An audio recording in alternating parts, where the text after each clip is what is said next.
know that this class is not about revenge. It isn't a class rooted in bitterness or payback. This is a class about alignment. I'm trying to tell you the truth about energy, justice, and divine law. It's about understanding how energy really works. It's about reclaiming spiritual agency without shame, guilt, or fear that we have been taught to have when we defend ourselves. You will not be taught to act out of emotion. You will not be taught how to move. You will be taught how to move with clarity, permission, and power instead. So let's clear something up real quick. Return to sender and reversal work are not about being negative if you are working with a balanced practitioner. Let me throw that in there. They are actually ancient technologies. They are spiritual tools used across cultures, especially by people who have been historically oppressed and spiritually targeted.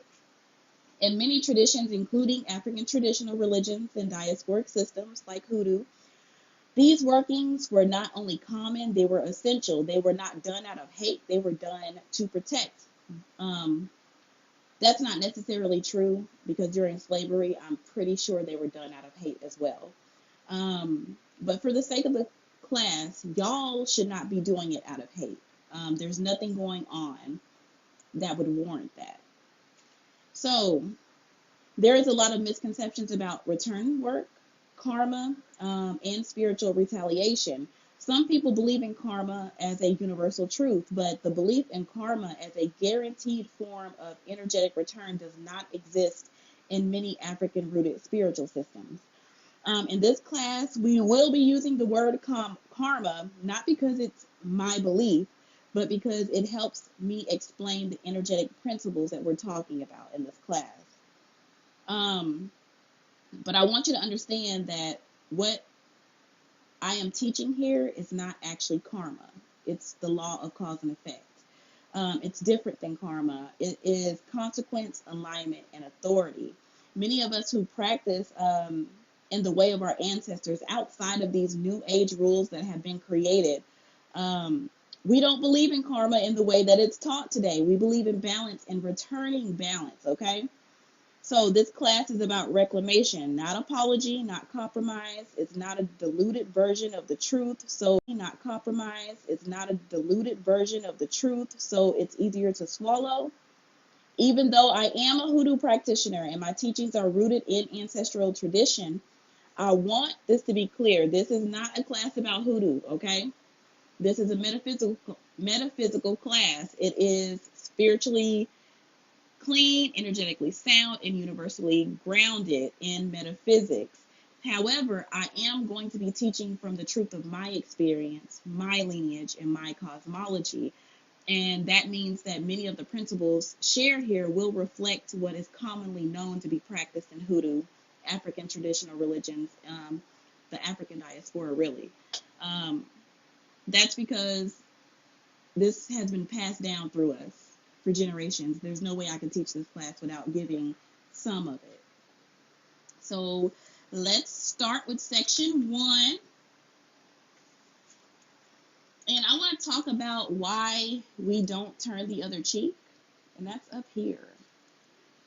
If you already watched my video, hey, too lovely.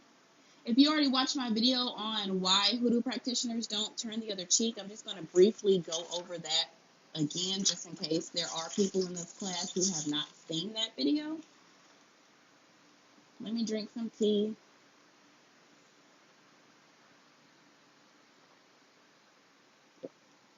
So I want to be clear. When I say our ancestors, I'm talking specifically about African American ancestors.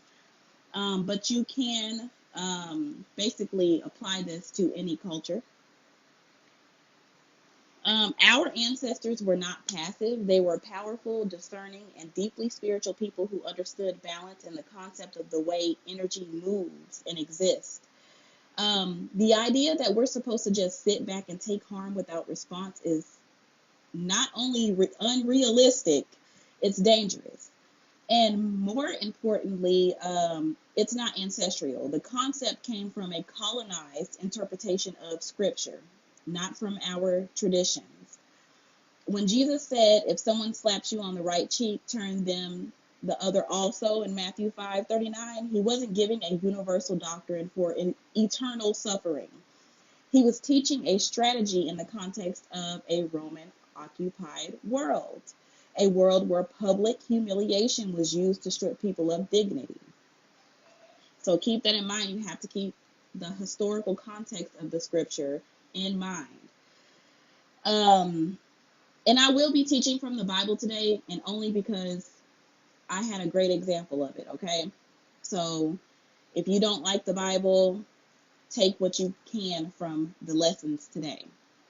So, turning the other cheek wasn't about being weak. It was an act of protest. In that culture, to slap someone on the right cheek required a backhand, which was how Romans insulted the lower class. That was like something they ran around doing, actually. But to turn the other cheek would force the oppressor to strike with an open palm. And when they did that, that actually showed that that person was equal to them. Or they wouldn't strike you at all. Both brought back dignity and balance to the victim. Jesus was using resistance rooted in dignity, not compliance. He wasn't telling them to bow down. They were actually doing the opposite for that time frame.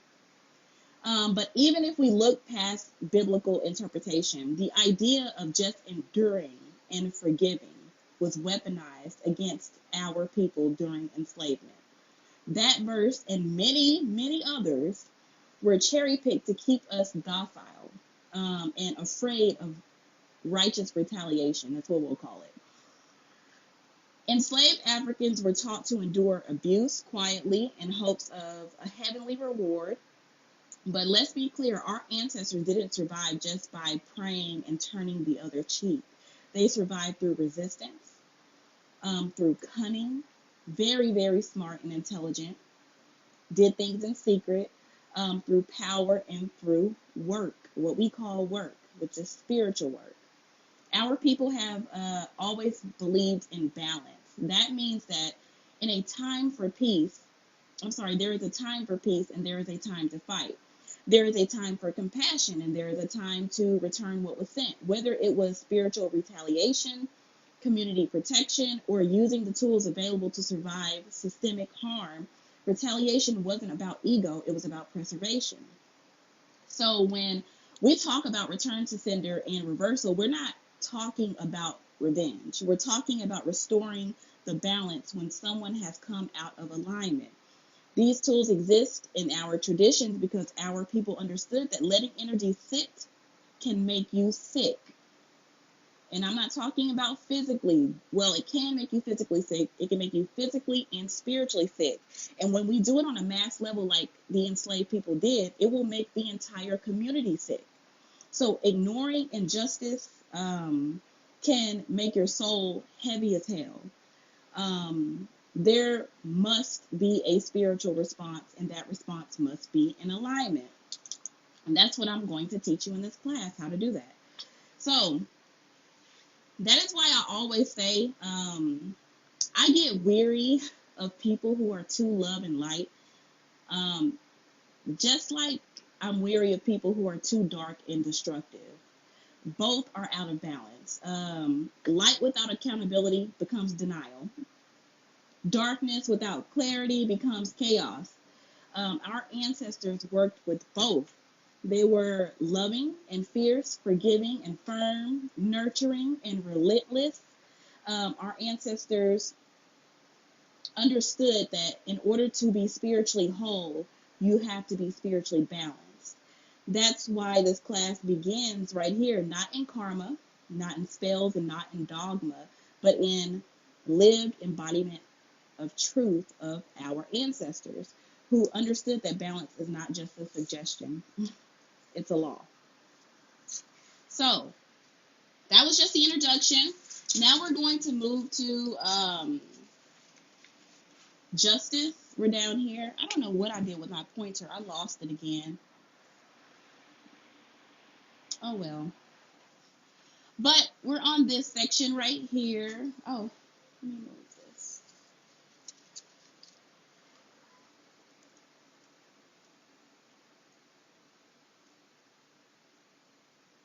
Because believe it or not, I know a lot of people who get justice work and justification work mixed up. They are two different things, and I really think it's because a lot of people use justice as a shortening of justification, so they can say it quickly. So I want to start by defining the terms. But first, I want to say why people confuse them, because the words sound so much alike. In a society obsessed with revenge and retribution, many people assume justice is about punishment, but justification is not about punishment. It's actually about spiritual positioning. You can seek justice through courts, through exposure, which is like exposing someone who's lying on you, something like that, through binding. But not all of that is justified on a spiritual level. Justice work can be done for anybody, but justified work can only be done by someone who is standing in truth. So, justice workings, if you don't know what they are, I'm going to give you the definitions for both, are performed to affect or influence outcomes in legal, governmental, or structural systems. These are the workings you do when someone is in a court case facing a false accusation. That's when we come into liars.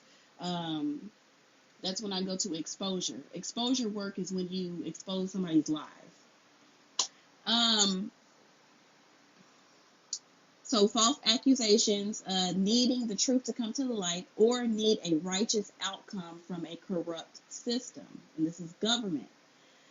Systematic resolution. So think exposure work, truth, revealing candles, court case herbs, Dr. Buzzard, if you know who he is. I've seen a trend going around called shut your mouth jars. That's a type of justice working, protection for someone about to stand before a judge, things like that. These are workings focused on external systems of justice. They often involve commanding spirits. If you're a hoodoo practitioner, there are a lot of psalms that could be used for that. And targeted ritual there are a lot of psalms that could be used for that. And targeted ritual to create fairness in human institutions. So these are important, but justice workings are not the same as justified workings, okay? So justification workings are righteous responses, spiritually sanctioned and carried out with the backing of spirit. So spirit, ancestors, or divine law. It depends on what your belief system is. These workings are not about manipulating a system or seeking fairness with human structures, okay? They're about responding to harm with alignment, with protection, and with a clear structures, okay? They're about responding to harm with alignment, with protection, and with a clear conscience. To say that a working is justified means that it's energetically clean, okay? Morally aligned, and spiritually permitted. That's the biggest one, being spiritually permitted. Because a lot of people skip over that because they're so emotional. And they skip the permission. So these kind of workings that our ancestors performed while they were attacked. So physically, spiritually, emotionally. And they needed to act not just because of revenge, not just because of hate, but out of necessity as well. Justified workings are often return works, boundary works. A lot of people, you can just set a boundary with somebody. You don't have to just throw something at them, okay? Banishings, blockages, bindings, and sometimes even destruction. If it's justified, you'll know. I'm going to go over all of this, okay? But they're rooted in balance, not ego, okay? So this brings us to the question, can revenge workings be justified? Because I hear this a lot. What if I am seeking revenge? Can it still be justified? You're going to be surprised by my answer, but the answer is yes. Some revenge workings are justified. It's just how it is. And I'm going to break it down because this is where a lot of spiritual confusion and guilt gets planted. People have been told that if they're angry, if they're hurt, if they act from emotion, then that they're automatically out of alignment. But anger is not a sin, rage is not disobedience, and revenge is not automatically unjustified. We are all human, and our ancestors were human too. A lot of people get in these spiritual practices and they forget that they're human. You can turn any human emotion into power, including revenge. The want for revenge, I should say. Our ancestors understood that when someone crosses a line and brings harm, the emotion that rises up in us, anger, grief, pain, rage, depending on what happened, is part of our protective instincts. The important thing is how you respond. It's absolutely possible to work from a place of deep anger and still be spiritually aligned. What makes the work justified is not how calm you are. What makes it justified is if there was real harm, did the spirit say yes, and is the action about restoring balance or proving a point? And don't get me wrong, sometimes proving a point is necessary, especially when somebody has been badgering you after you've given them multiple warnings over and over again, and you ask them to leave you alone. Hell to the yes, revenge work. Yes, it can. Especially when you done told this person to leave you alone. We have to remember that some of the quietest practitioners are the ones people foolishly think that they can bully. And if you're one of those people, if you move in silence, mind your business, and still get targeted, sometimes you have to pop out and show them. Just like Kendrick Lamar said. So, no, this doesn't mean that you're not allowed to defend yourself or make a point when it's called for, okay? But what matters is how you do it. So do not let anger control your actions. I want you to sit with it, think, create a working that is balanced, spiritually sound, and rooted in truth. Then use all that anger, use all that rage to fuel the work, not poison it. Because you can poison your work by being so angry that you're not getting spiritual counsel, that you just throwing death for a situation that you should just throw misfortune at. Get what I'm saying?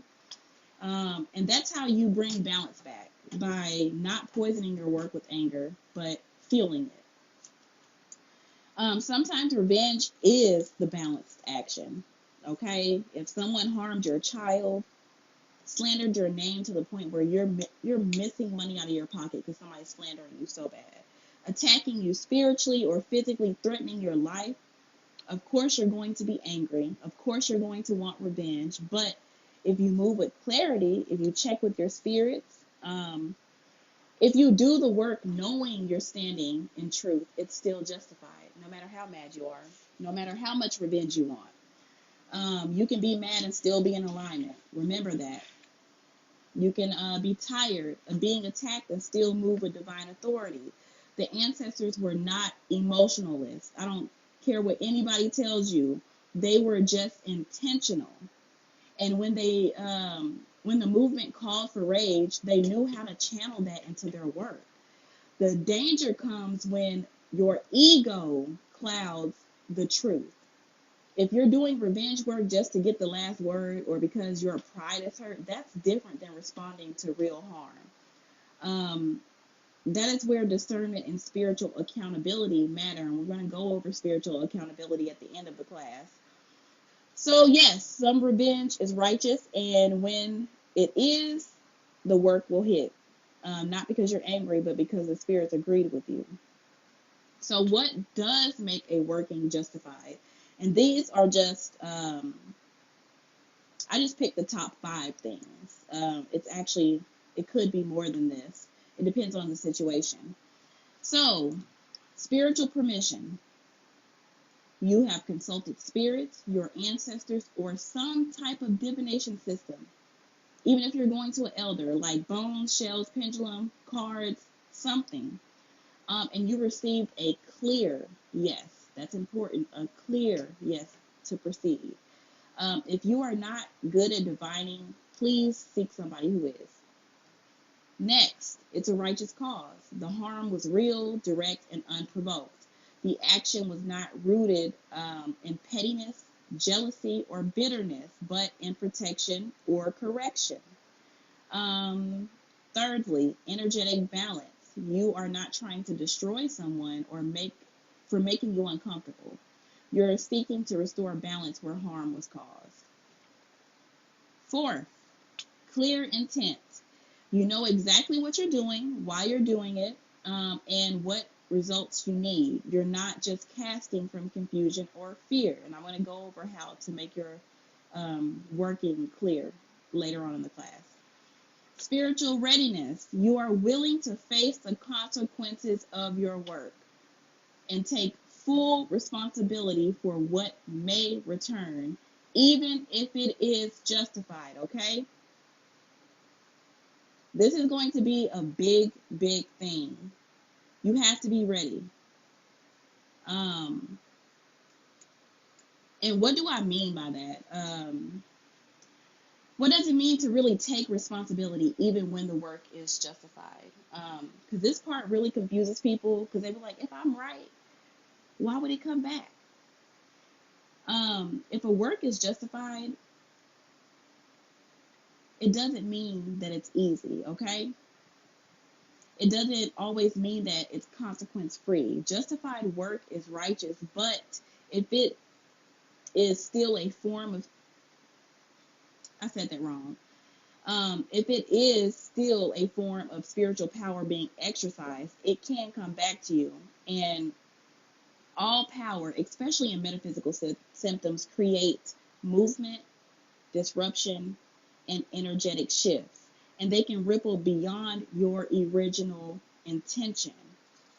And I want to go deeper into that and give you some examples. So you might be justified in returning work to someone who has harmed you. But if that person has protection, and this is why divining before you attack somebody is so important. This is like one of the most important things that I'm about to teach y'all right now, so please pay attention. I want to start over. You might be justified in returning work to someone who has harmed you, but if that person has protection, that energy might meet resistance and cause spiritual turbulence in your life until it clears. This is why it's so important to do work continuously until Spirit says that it's done. Because people light one candle and they think that's enough, and it's not. That's not how it works. If the energy meets resistance because the target has a strong protection, because their spirits are blocking the return, or because there's interference, your work is going to show you. A candle might burn black. It might explode. I have so many exploding candles. I could tell y'all stories for days about that. A flame might drown in wax. You might get sick after a working. You might feel unsettled. Or you notice unusual disturbances in your sleep, your body, or your energy. These are not signs that you need to stop, especially if you've already divined and found that it was justified. These are signs that you need to dig deeper. In African rooted practices, the work doesn't stop just because you lit a candle or say one prayer. You keep going. You stay in communication with Spirit. You return to divination. You cleanse yourself. You build your power. You push through the block until the path is clear. And Spirit tells you it's done. A lot of y'all stop before it's done. Because justified work is not just about permission. It's about completion. And balance doesn't always return on the first strike. Okay? So another example, you might do justified work on someone who is deeply connected to you. This is a family member, a lover, a close friend. And while Spirit may approve of it, you may still experience emotional backlash, grief, or confusion as ties are severed, even if the work is righteous, okay? there can still be backlash, not because the working is wrong, but because you are still energetically tied to them. This is where the deeper metaphysical science comes in. Because I remember telling y'all about this in a previous class. Your electromagnetic field, your aura, extends at least 6 feet from your body. When you are close to somebody constantly, especially through sex, emotional intimacy, or a long-term connection, your energetic fields begin to intermingle. Your energy signatures overlap. You pick up their frequencies, their patterns. You start saying things that they say. Y'all start to mimic each other. Y'all finish each other's thoughts. Even their burdens become your own. If you're dealing with somebody who has a lot of issues, that is real, measurable, and spiritually felt. So if you're that tied to somebody energetically that y'all used to finish each other's sentences and you start working on them, even if it's justified, you might start experiencing backlash in your mind, your body, and your spirit because part of you is still entangled with them. Your work is hitting them, but the energetic string might still be running through you. And this is why before you move forward with any justified work against someone that you were tied to, you have to do a cord cutting or some type of whatever your belief system is. They call them cord cuttings now, but that it has to be gone before you start your work. So that's why you cleanse first before you do any type of justified work. Untangle, detach. Whether it's a spiritual bath, energetic healing section, cord cutting ritual. That's what's most popular these days. Or deep ancestral work. You need to sever that tie before you move forward. Otherwise, you might mistake backlash for failure, when in fact it's simply your own energy ricocheting back through a connection that you haven't yet closed. You're good, Big Daddy. Welcome. Another example. I'm trying to give y'all as many examples as I can. You might do justified work that exposes a liar or an enemy. This is like one of the most common types of return to senders, or just a moment. This is like one of the most common types of return to senders, or just a moment.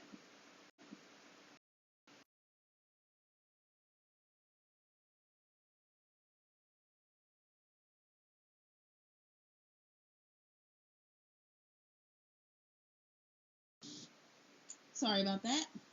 Okay. This is one of the most popular return to senders. Most people are trying to expose somebody gossiping about them, lying on them, something like that. Well, for me, that's what most clients come to me for. But the exposure might bring drama, public fallout, or social consequences that you still have to navigate. So let's just say you did justified work to expose a liar.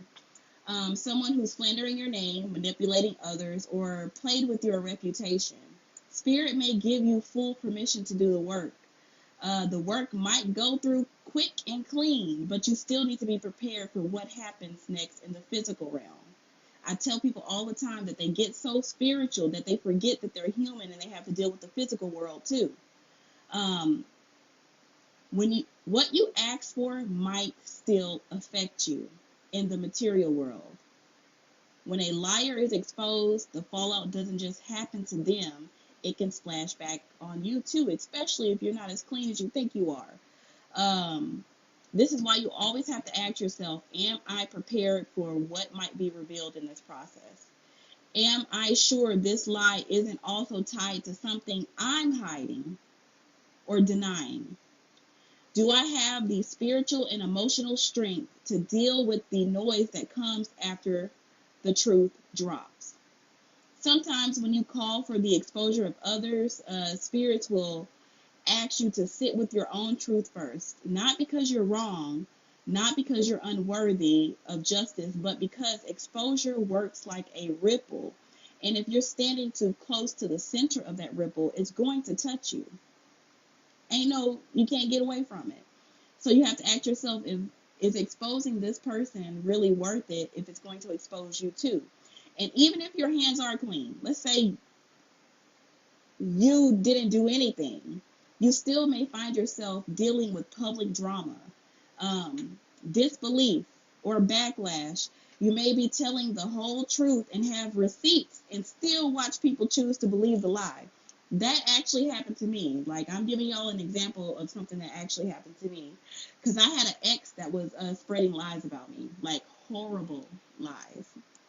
To the point where I didn't have any choice but to get on social media to defend myself. Because I try not to put my personal business on social media, but this time I had to. What's up, baby? Can I get a hug? Yeah. Sorry, you want to hug y'all.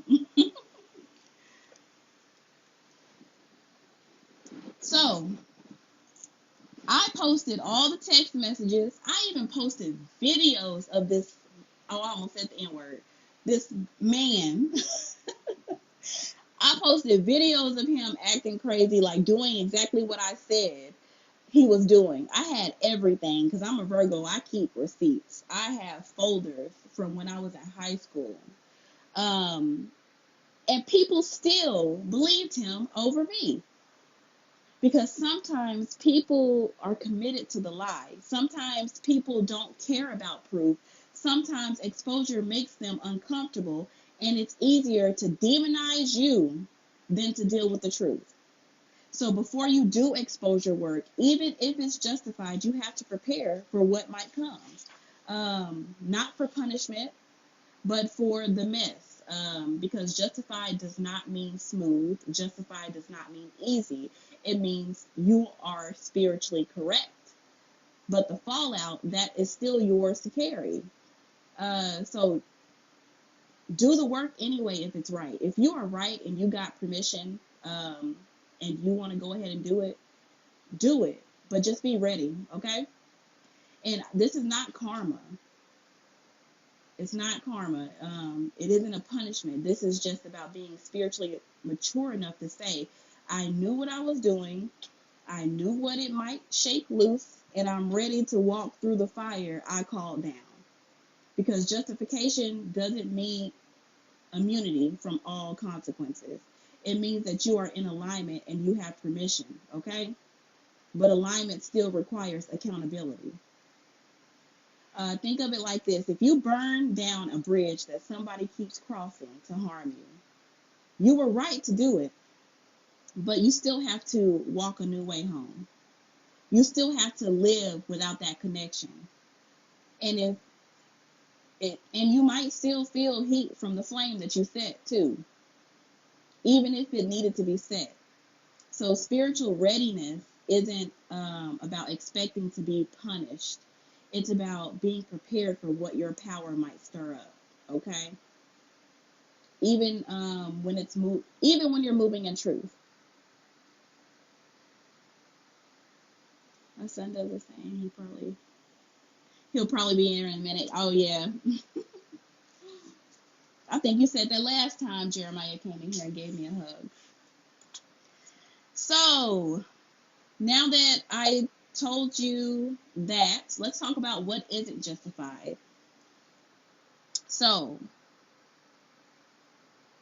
because this is where a lot of people get twisted, thinking that every offense deserves spiritual retaliation, or that every emotional wound gives them the right to strike back. But that's not what justified work means. There is a clear spiritual, moral, and energetic boundary around having power, okay? And if you move outside of those boundaries, your work not only loses effectiveness, it can turn on you. Your spirits can turn on you. Especially if you calling them to do petty ass shit. They will stop fucking with you. I think I told y'all that before in another class. So one of the main things people do unjustified work for is jealousy. especially jealousy over somebody's success. Um, this one is so common, but it's never justified because the person didn't harm you. Your discomfort is not about results of their action. It's results of your perception. Their shine is triggering something in you. That is a signal to go inward, not retaliate against them for no damn reason. Um, you cannot punish somebody for fulfilling their purpose, okay? Sending a working out of envy, out of insecurity, is a misuse of your power. It leads to horrible blowback because there is no righteous cause, especially if they are a practitioner themselves and they know what they're doing. And metaphysically, when you channel energy through jealousy, you're attaching your vibration to lack and comparison. If y'all caught that. Not true. That's how people end up blocked. And because of what people call karma, it's not because of what people call karma. It's because they're misusing their intentions, the law of cause and effect. So, and these are examples from clients, by the way, that I'm using. This is stuff that people have actually asked me to do for them. And the reason that they gave me, I was like, why in the hell would you come to me with this? So, I had a client who came to me to do something because they got ghosted. And they wanted to bind this person to them. I ain't going to say too much, but so, being ghosted, it's emotionally valid to be heard about that, okay? Feeling abandoned, confused, or disappointed is real, but binding somebody, freezing their relationship, shutting down their love life, or trying to tie their spirit to yours when the only offense they did was leaving you, that's not justified. They may have caused you pain, but they didn't cause you any spiritual harm. Yes, bruh. These are real examples, okay? So trying to override someone's free will when they simply exercise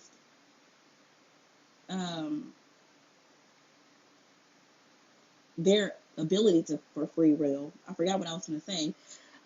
It's an actual breach of spiritual ethics. So justified work must match the level of the transgression that was done. And in this case, what's needed isn't retaliation. It's grief processing, setting boundaries, and healing yourself in the physical.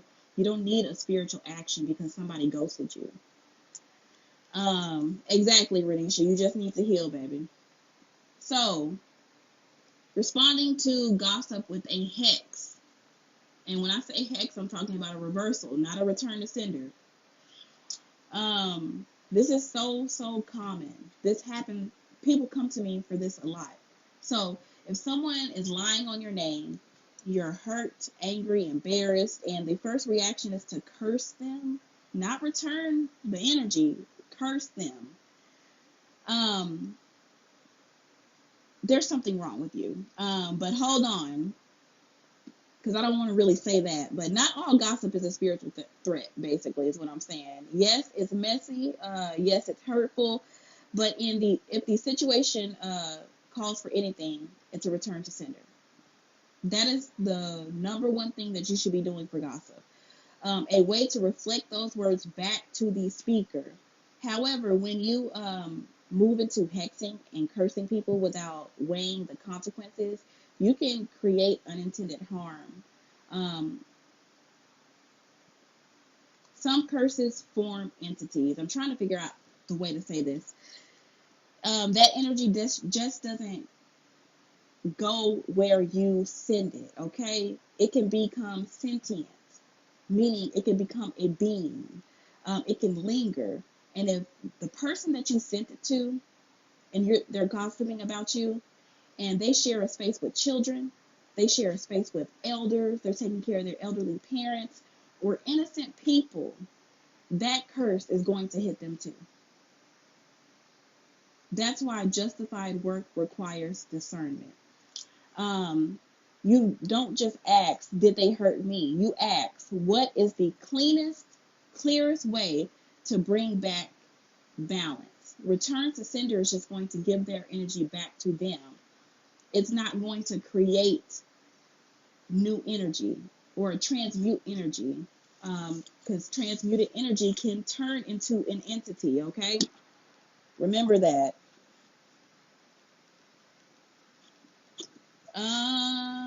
Did I give another example?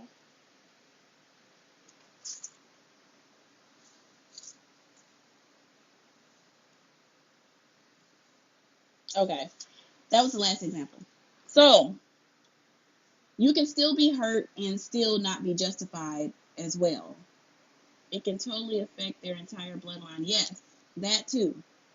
Um, yes, you can absolutely be hurt and still not have spiritual permission to retaliate. Oh, hold on. It's making me do the puzzle thing again.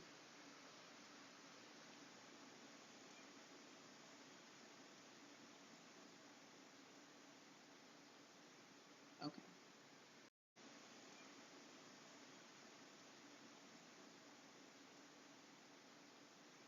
Okay.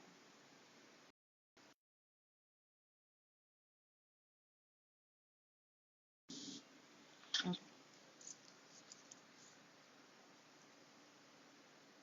So I was saying that you can still be hurt and not be justified.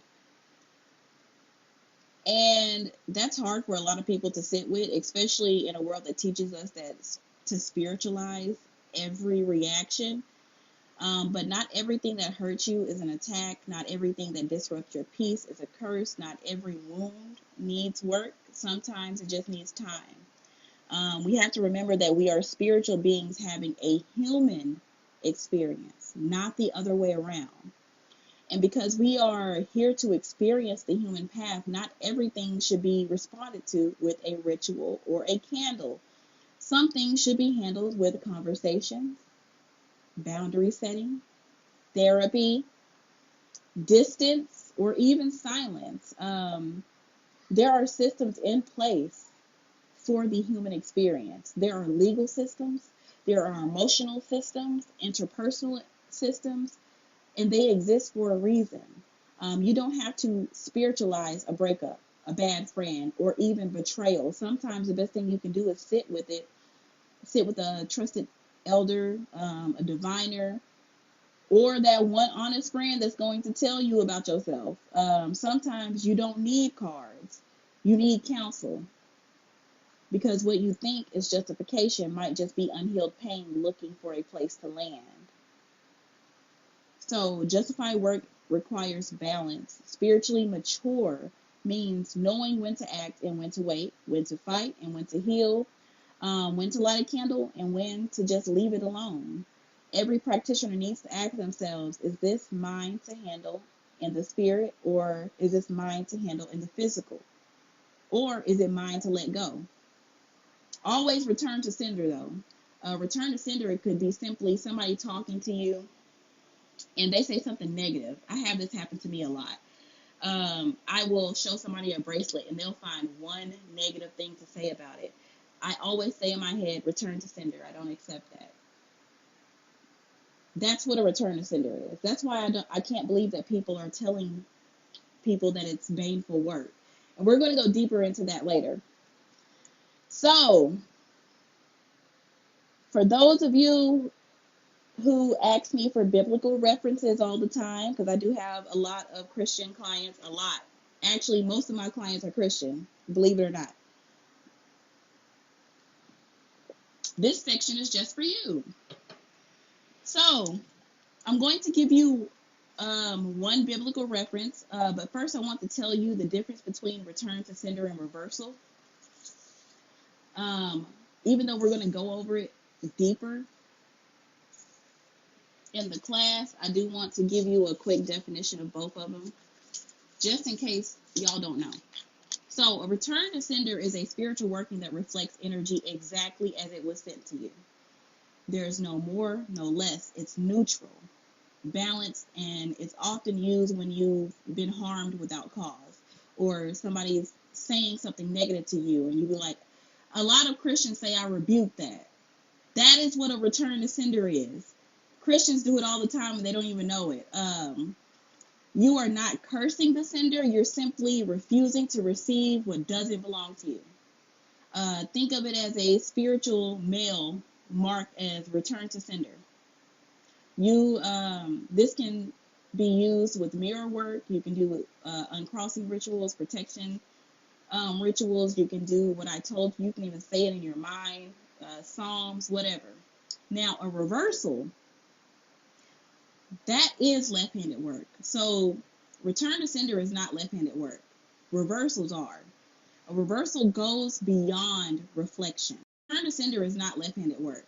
Reversals are. A reversal goes beyond reflection. It is an active spiritual counterattack that sends the harm back with force or transforms the energy into a curse before sending it back. Reversals are often used when somebody has sent repeated harm to you, or when their work is so strong it requires more than neutral reflection. A reversal might include binding, domination, or destruction. That is not neutral. That is actual strategic spiritual warfare. There is way more steps to doing a reversal than there is a return to sender. But reversals can be justified when they're intentional. I figured that was that.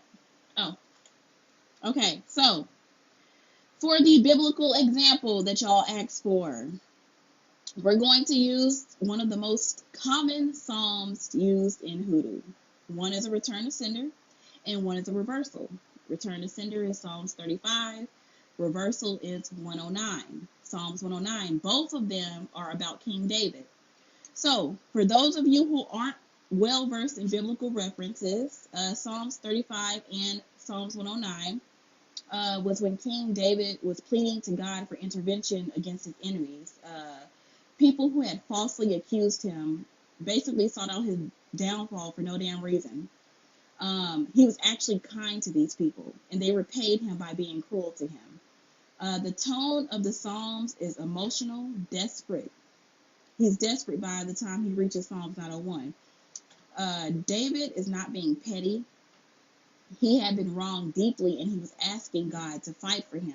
Even though the Bible doesn't specifically tell us what David was being accused of in either of the Psalms, 35 or 109, it more so told us how he felt about being accused and slandered, and about the betrayal, rather than giving us detailed accounts of the specific charges that were being brought against him by these people. This is really due to the fact that Psalms is written in such a poetic form, so the language is more emotional than metaphysical.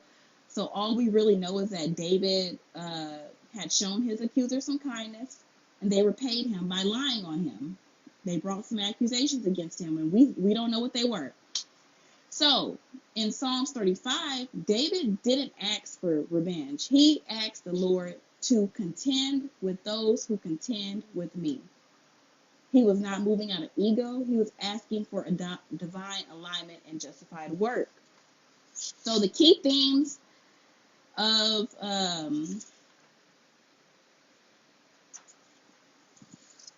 Psalms 35, the first one is protection. It opens up with a direct plea for spiritual protection, which is the contend, O Lord, with those who contend with me. That phrase is the opening to Psalms 35. That isn't passive. It's a call for God to step in and fight, to surround you with defense, and to make it known that you are not standing alone. So when we use Psalms 35 in workings, and I'm specifically talking about Hoodoo practitioners, we're asking Spirit to block any weapon formed against us. That's what we use it for. Before it hits, and this is before it hits, as it's being thrown, or long after it misses. This kind of protection is especially important when you're under attack for no reason, or when people are working in silence behind your back. You pray Psalms 35 when you need your name, your spirit, your path, or your peace to be shielded.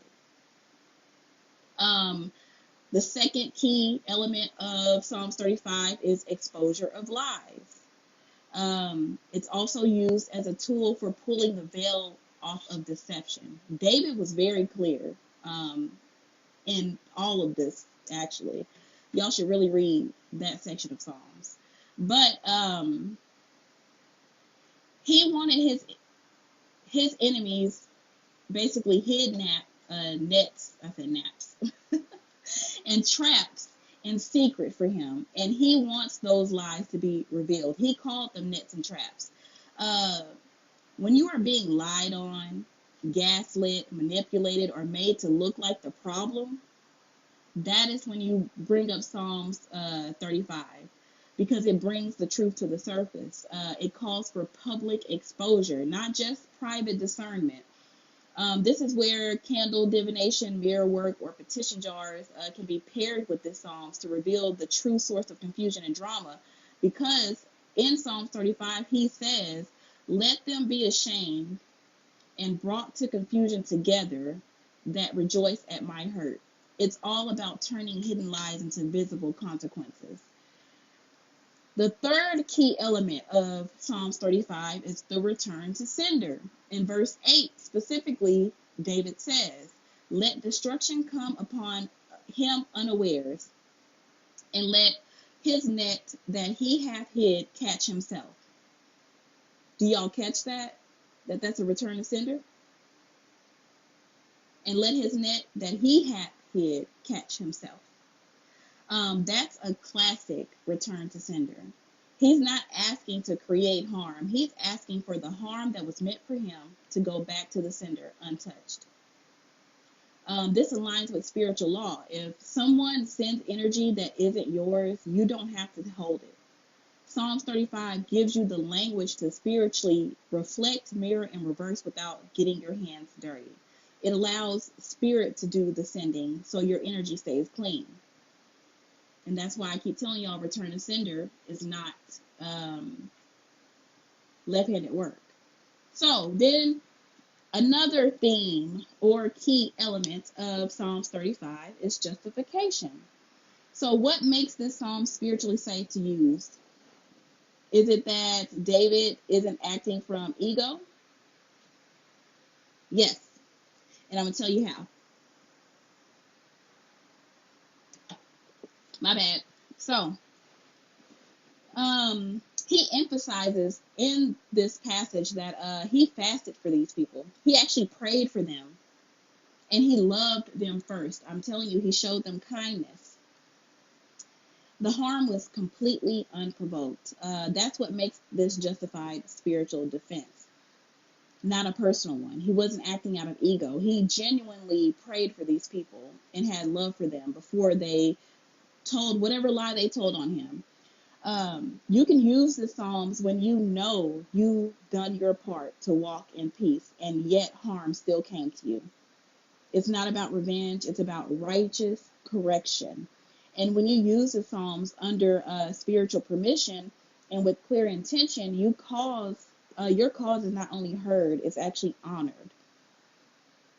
So I'm going to recap why we specifically use this Psalms: to call for protection and defense, to expose liars, to justify your retaliation. Most practitioners pair this with mirror work, black candles, uncrossing herbs, or jars, exposure jars. Most practitioners pair this with mirror work, black candles, uncrossing herbs, or jars, exposure jars. Jars have become popular. So, okay. Now we're going to move to Psalms 109. And they call this the curse Psalms or the fire Psalms. So I mentioned that Psalm 91,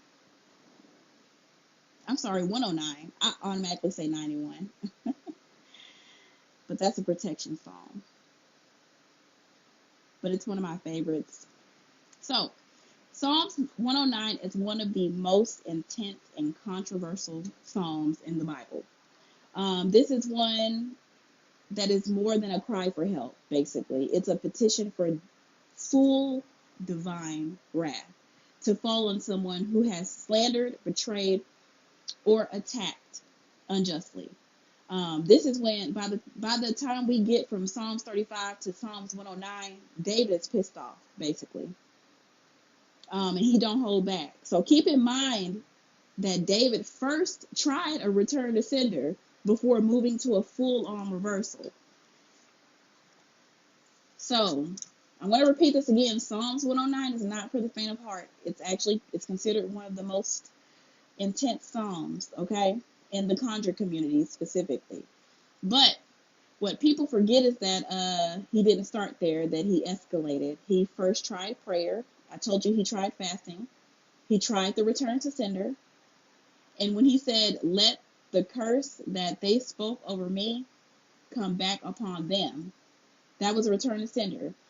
But when none of that cleared it, when they were still talking shit about him to the point where he was about to lose his throne or whatever, we really don't know because Psalms never tells you. And the betrayal actually dug deeper. David moved into a full spiritual reversal and called on divine forces to shut the whole situation down, basically.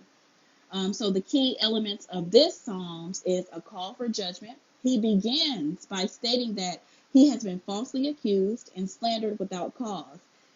His prayer is not random. It is a petition for divine judgment.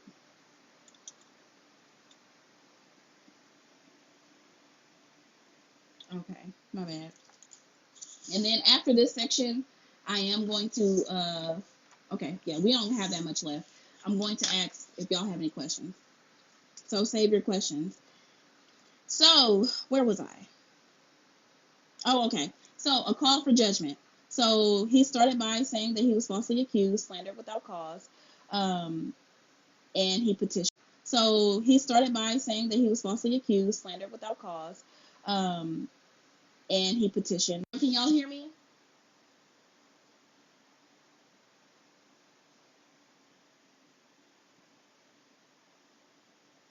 Okay. My bad. My daughter called. I had to answer it. Okay. So, um, where was I? He asked God to let his days be few and let another take his office. Okay? Let his days be few. Can y'all still hear me? I see somebody said, what happened?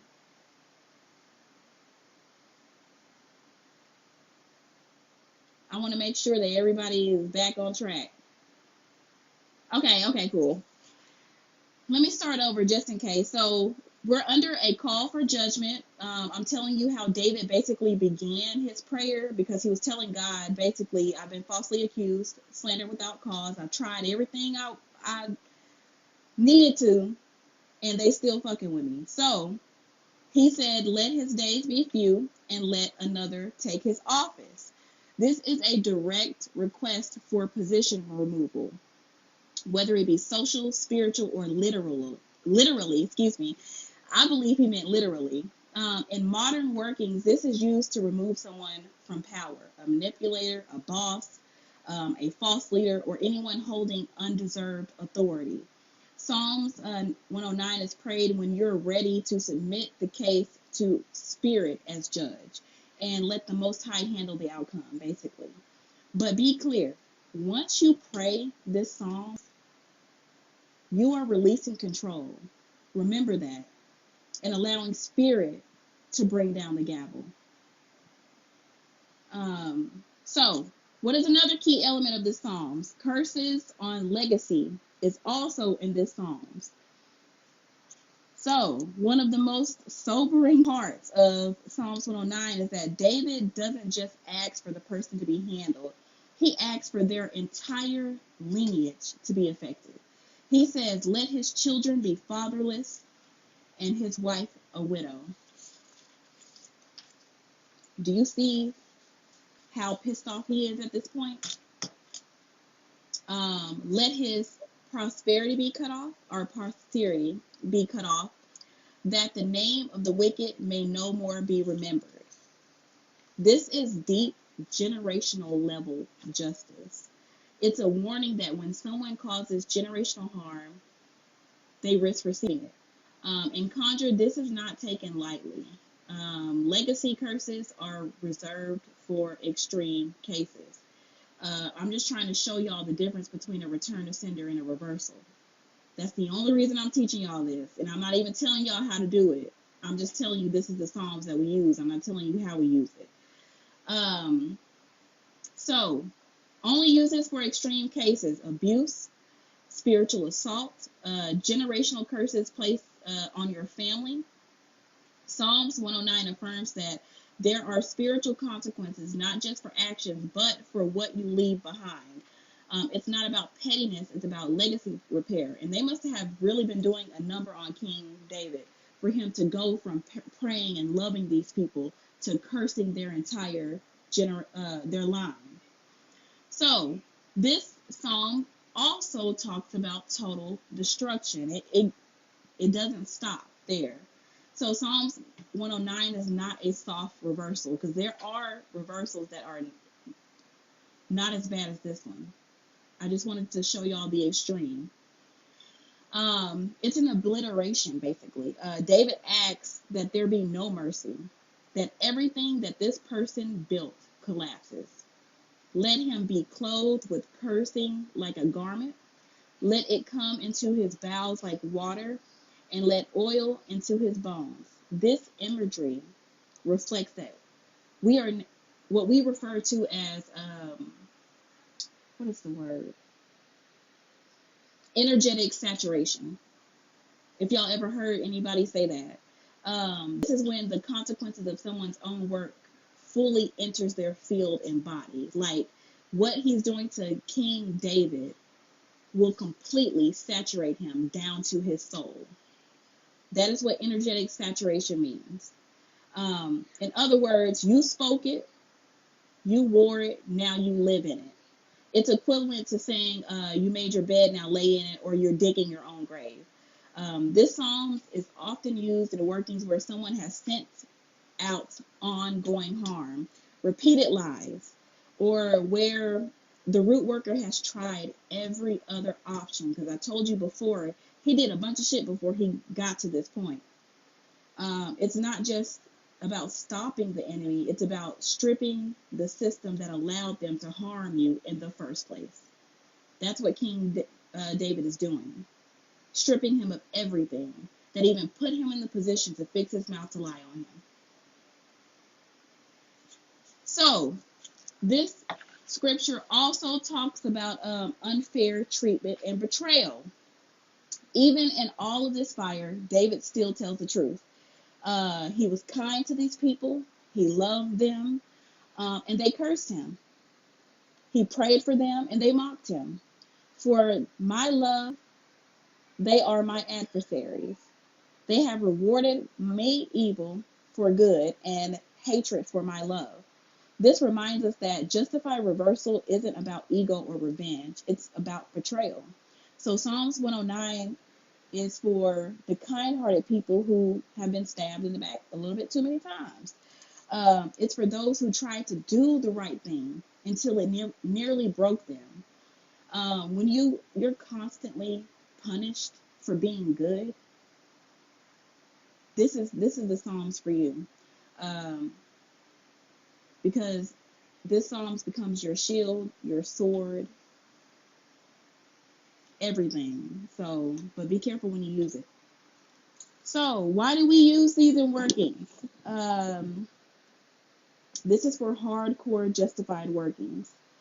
You've been slandered publicly to the point where it's to your detriment. Like you're losing your house, you're losing everything. It's taking food out of your kids' mouths. You're about to lose a position that you worked your whole life for. You're under some type of spiritual attack that's constant. Someone tried to destroy your name, your legacy. It's also used when you've exhausted all other means. Nothing else works, so you get what you give. So these psalms are not about ego. I keep saying that. Okay? They are used by practitioners who know they've done right. They have prayed, they have fasted, have turned the other cheek, even though we don't believe that, but they did anyway. and now need divine alignment to restore the balance. All of this is about restoring the balance. They are not used lightly. They are not used for revenge. These Psalms call on God. Remember that. So don't call God for no petty ass shit, because it's going to backfire on you. Okay? So, any questions before I move on to why we don't believe in karma?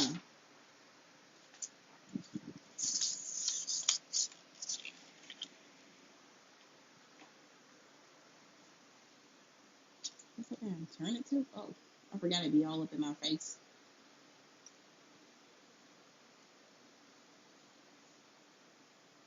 Any questions before we go to the next section?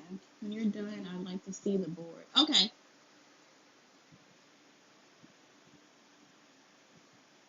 And everything that is on this board is also on the printout sheets that's on my page. If you go to my page, you look for the class materials. It actually has more than this. All of this is on the class materials. You can actually print it out or save it to your phone.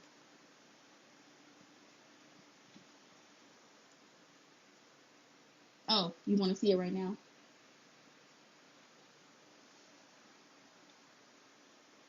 So no questions? If you go to my TikTok page, and they look like this. The very first, like if you were going on my page, let me find it. If you go on my page, you'll see something that looks like this, but with color. It's that post.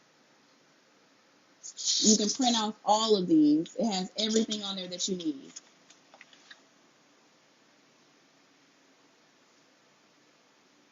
Really? Oh yeah, I did post it on IG. I barely get on Instagram. I need to do better. Because I have one and people write me on there all the time and I always miss their messages because I really don't go on there.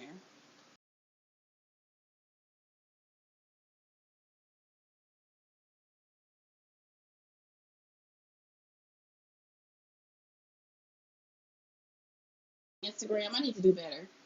Because I have one and people write me on there all the time and I always miss their messages because I really don't go on there.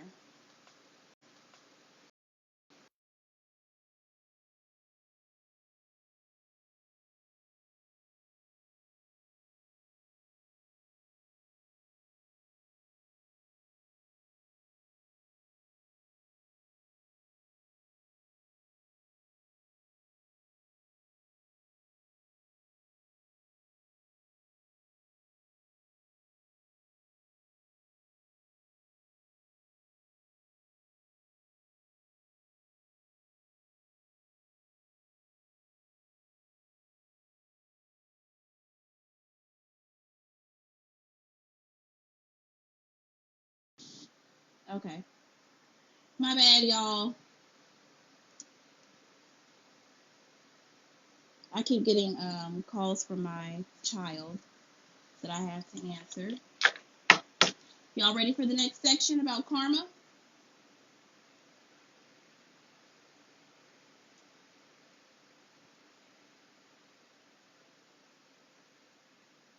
Okay. So most people who talk about karma today, they aren't actually talking about karma. They're talking about punishment because, and sometimes they're talking about cosmic revenge too. My bad, had to drink some tea. So, karma is a concept that is rooted in Hinduism, Buddhism, and other dharmic traditions. In its original form, karma is not just what goes around comes around. That's what it was shortened into. It's actually part of a larger spiritual system involving reincarnation, dharma. If you don't know what that is, it means sacred duty. And liberation. So karma in its truest sense is the accumulation of actions across lifetimes, not just this life that you're living now, your past lives as well as your future lives. So spiritual cause and effect that determines your next incarnation. So karma originally is saying that what you do in this lifetime will affect you in the next. That is what it means. It's deeply tied to spiritual development and self-purification. But but in the Western world, and if y'all didn't know, we are on this page where y'all can follow along if you did print out the class materials.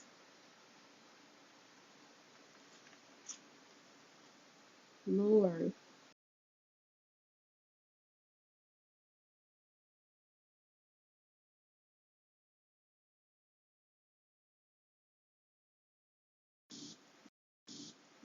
I apologize. I just turned my my notifications off.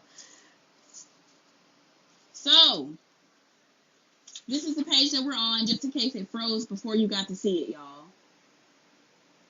If you want to follow along with what I'm talking about. So, okay, where was I? Blah, blah, blah, lifetimes. Okay, in the Western world, that's where we were. Especially, and I keep saying this, New Age practitioners make me so irritated. And I hate to say that because I know that they don't know any better.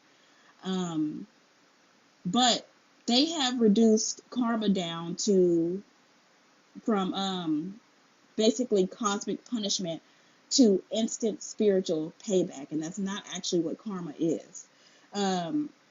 So they say somebody lies, karma will get them. Somebody wrongs you, just wait, karma will make them suffer. That version of karma is not karma. That was created in Western society, excuse me. And that's really just wishful thinking because not everybody gets what's coming to them. As you can see, the good die young, the rich get richer. You can see that karma is not in effect, but people will still be in denial and say that it is. But if you are Buddhist, it's saying that what you're doing in this lifetime is going to affect your next one. It's not talking about this lifetime. So, where was I? Karma is a belief system, not a universal law. So one of the most important things to understand is that karma is not a law like gravity. It is a belief system. It only functions when you believe in the system that it belongs to. I'm gonna make it plainer. If karma were a universal law, everybody would experience it the same, no matter their belief system, no matter their tradition, or their practices, but that's not how it works. The truth is, karma works like a contract. It binds those who agree to it. If you were raised or initiated in a tradition where karma governs how energy flows, then yes, it might apply to you. But for those of us who were raised in African-rooted systems or follow traditions outside of that cosmology, karma is not our measure of balance. It's not our belief system. It's not our law. So just in case you don't know, I'm going to tell you what a universal law is. It's a foundational principle believed to govern all energy, matter, and consciousness in the universe, regardless of your belief, your religion, or your culture. These are metaphysical laws that are always in effect, just like gravity in the physical world. Some examples are the law of cause and effect, which is similar to karma. Every action has a reaction. The law of vibration, I think I did put them on the board. They're over here. We're going to go over them later, not right now, but just in case you want to follow along. It's everything moves and vibrates. The law of correspondence. I know you've heard as above, so below, as within, so without. The law of rhythm. Everything has cycles and patterns. And the law of balance. Energetic harmony must be maintained. These lies are not tied to morality. I don't know if you can see that up here. When I say energy is not governed by morality, it's governed by alignment. It's not governed by personal belief. The function is a natural law, interpersonal, exact, and it always works, whether you agree with them or not. In spiritual work, we use these laws to understand if you are a metaphysical practitioner. So that is, yes, exactly right, Jen. Hermetism. I know I didn't say that right, but it's okay. But yes, you're right. So, what was I saying? Oh, in spiritual work, we use these laws to understand how and why energy moves the way it does. And this is for metaphysical practitioners. So, practitioners who look outside of spiritual belief and go into science. This is what we believe. And as y'all know already, I'm more of a metaphysical practitioner, I'm more of a scientist. So, that is why I teach this way. But, once you understand how the laws actually work, it actually amplifies your spiritual practice, no matter what belief system you're in. And it also explains why some things happen to good people, why some things return and some things don't. So, in ATRs, well, African traditional religions like Ifa, Palo, and others, and in diasporic systems like Hoodoo, Santeria, we do not teach that everything you put out always comes back to you, because we know that that's not true. Sometimes people get away with shit. Like, it's unfortunate. Sometimes injustice goes unanswered. The black community, you know this. Y'all can see this. Sometimes wicked people prosper. They die rich. They die happy. And sometimes something you did wasn't right, but it didn't come back because it was protected, permitted, or forgotten by spirit. Why? Because balance isn't always immediate, and return isn't always automatic. We don't believe that the universe is sitting around waiting to hit people with a spiritual boomerang, whatever you want to call it, karma. We believe in consequences, yes, but consequences filter through alignment, ancestral permission, universal principles like reciprocity, resonance, and responsibility. I am going to go over resonance today. I'm sorry, resonance, but I'm not going over reciprocity. But I do have a video on my page about it. It also is filtered through divine will, meaning what God has planned for you. Nobody can touch. And spiritual law, not just emotional logic. So, in other words, some things return, some things don't. Some things return magnified, some things don't return at all. And sometimes protection blocks a return entirely. That's not karma. Those are universal principles. That's cosmic strategy. So, why do we still use the word karma? Because I know you see a lot of people in ATRs and ADRs still use it, because unfortunately it is the most recognizable word people know when talking about energy return. When someone in Hoodoo or ATR says karma, we're not saying it because we actually believe in that doctrine. We're saying it so people can understand what the hell we're talking about. When we say be careful, karma is real, what we're really saying is consequences exist, spirits are watching, what you send might come back, or we're saying you need to be in alignment. We're trying to bridge vocabulary. If you know about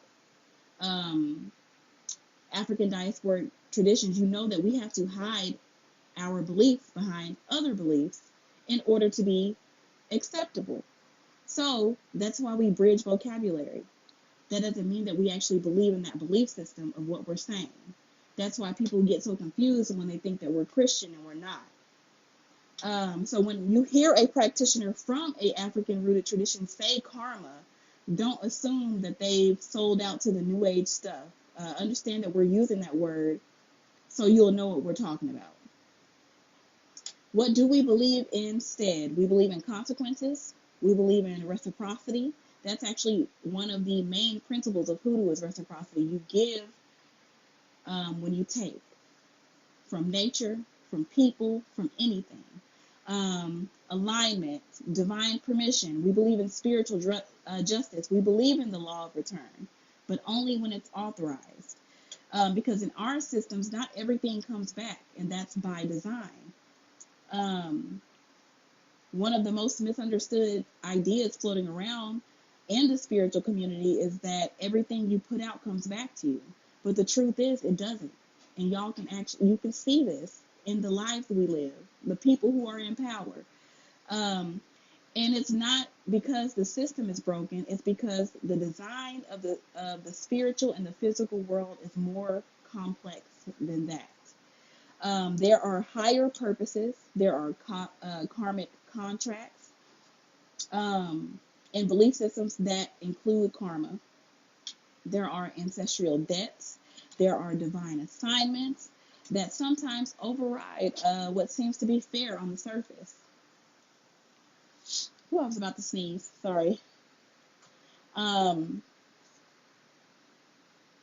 There are people who harm others and they don't suffer for it, unfortunately. There are people who bless others and don't get that energy returned. That's not imbalance. That's actually spiritual order at work on a level that we can't always comprehend. As humans, we try to understand everything, and it's just not possible. We will never understand everything, how everything works. Like, everything on this board is nothing but theories. These are theories, they're not absolute truth because I actually don't know. But this is what I believe based on what I have researched. So, we can't always see or comprehend. That's actually what we signed up for. We are not meant to know everything. We are here for a human experience. And I say that a lot too. We are here for a human experience. One reason that not everything returns instantly is because people are here to live. That includes bills, homelessness, pain, joy, confusion, betrayal, forgiveness, learning, and sometimes a lot of loss. Earth is a place of choice, and choice means people will sometimes do wrong and not get caught. They will lie, they will steal, they will harm or manipulate, and keep on living like nothing happened. But that doesn't mean that they're free. It means that their lesson hasn't come yet. And that it may come in forms that look like nothing. So the ancestors knew that spirit's clock doesn't match ours. What you expect to see in a day, they unfold across generations. Some consequences skip a person and land in their bloodline. Some blessings don't return to the giver, but to their children. That's not a flaw. That is a long arc of justice. And it's why people say spirit misses nothing. I know y'all have heard elders say that. It doesn't miss anything. You think you got away with it. Just because you don't see it come back doesn't mean that it didn't. It may return in silence. It may return in sickness. It may return in isolation, stagnation, or the closing of every spiritual door that they touch. But it might also not return at all because some people are protected, not because they're innocent, but because their path requires delay. Did y'all catch that? That's divine design. That's order beyond our comprehension. We have no idea what people's spiritual paths are like. That's why when you do decide to do a return to sender, or not a return to sender, but a reversal, that you need divination to make sure that you're not attacking somebody who has a higher plan than you. Sometimes it's just best to let the shit go. Our traditions aren't built on karma. They're built on consequences, alignment, and ancestral balance. And balance doesn't always mean fairness. Sometimes spirit lets a person's energy go without returning because the lesson isn't for them, it's for you to see what you'll do, to test your alignment, to train your discernment. Some people are put in your life to see exactly what you would do in that situation or to push you towards something deeper. So when we say not everything comes back, it's not to discourage you. It's to free you from the illusion that spiritual law works like a vending machine. Um, this is living energy. Spirit is alive, and the universe doesn't just balance energy; it orchestrates it for divine purposes. Does anybody have any questions about karma?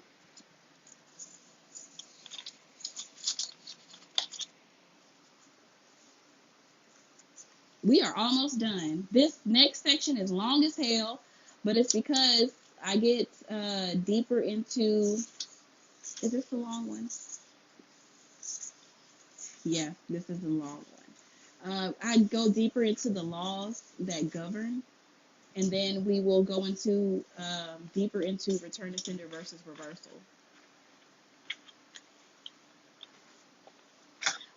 Questions that don't have to do with the section, please save them for the end of the class. But hyssop is always a go-to for cleansing or uncrossing.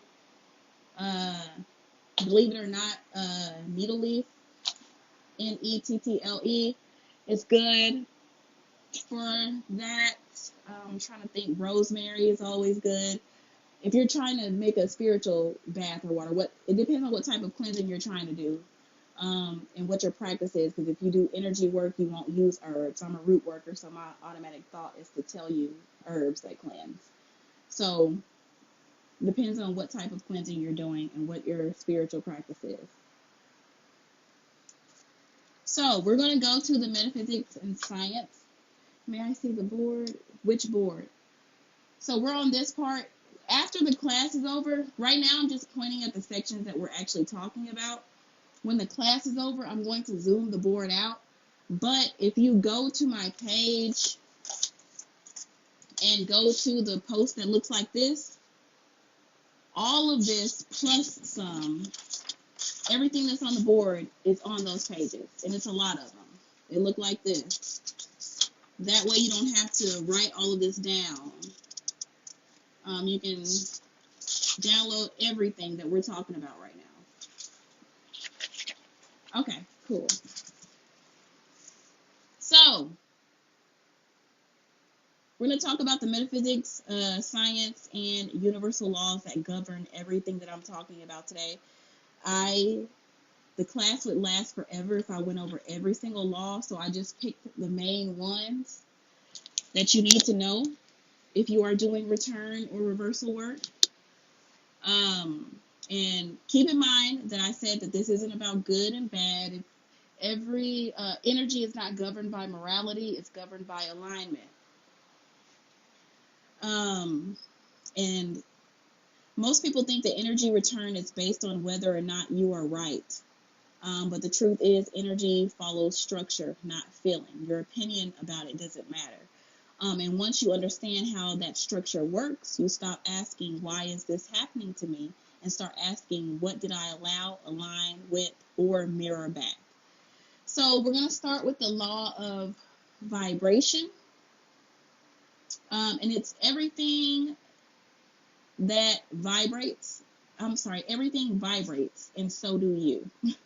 At the core of metaphysics and quantum science, the truth is that everything in the universe vibrates. Even this board. Because me and this board are on the same frequency, it looks like it's still. But it's actually moving. It's just moving on the same frequency that I am, so it looks still. So this includes your body, your thoughts, your emotions, your voice, even the energy of a working someone sends to you is moving all of the time. Everything is vibrating at a certain frequency. That's good to know, Jen. DM me that so I can go look at my Saturn. So I'll forget. So whenever you have time. So this means energy doesn't just travel through air; it travels through resonance, through how things vibrate and whether they're aligned to match each other.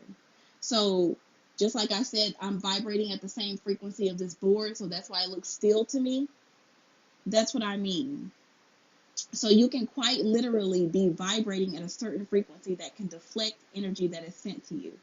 So when we say you don't receive everything that is sent to you, that's not actually a metaphor. It's a vibrational law. Frequency is the gatekeeper of energy return. You are not a passive target. You are a frequency broadcaster. So energy, especially spiritual energy, has to match you in some way to land. Think of a radio station. If your dial is set to 105.9, which is one of my favorite stations here, it doesn't matter if someone is broadcasting trash on 98.3, you'll never hear it unless you're tuned in to that frequency. That is what I'm saying. So the same goes for a spiritual attack, gossip, hate, envy, or even love. Your vibration decides what gets in. And the higher, cleaner, and more anchored your frequency is, the harder it becomes for spiritual interference. It can even make, for it to even make contact with your field. So how do you move into a hard to touch frequency? That's what we'll call it. How do you make yourself hard to touch? Because nobody is untouchable. Keep that in mind as I'm teaching this. You still can get touched, no matter who you are. But how do you make yourself hard to touch? There are people, I kicked my stand, my bad, y'all. There are people who can feel when you are working, when a working is being sent before it even lands. There are people who unknowingly block energy just by existing in spiritual integrity. That's actually not magic. That is vibrational discipline. So here's what people on that frequency usually have in common. Daily energetic hygiene. So they cleanse not just when something feels off, but regularly. I can't say that word. But salt, smoke, water, sound, breath work, praying in your shower every morning, which is something that I do. I cleanse in water every single morning. The next one is emotional. Am I a nurse? No, I am not a nurse, but I worked in the medical field for a very long time. What did I say that made you think that? Yeah, I worked in the medical field for a long time. That was actually my last job before I started working for myself.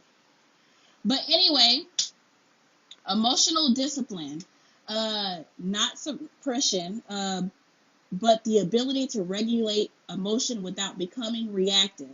They don't throw workings every time they're hurt. They pause. Oh, no, you're good.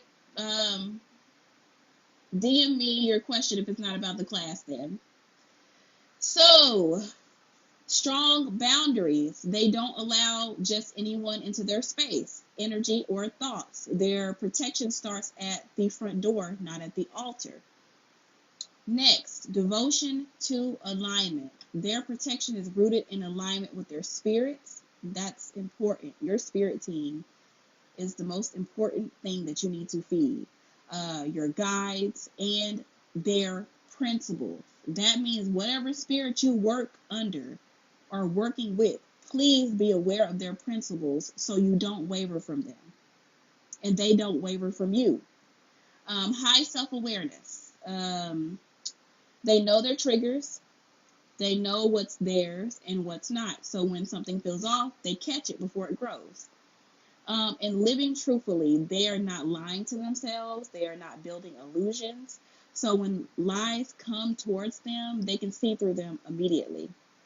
If y'all want, I can give you an example of a practitioner that is in vibrational authority. I put real world examples. Let me know. One yes, and I will read the example.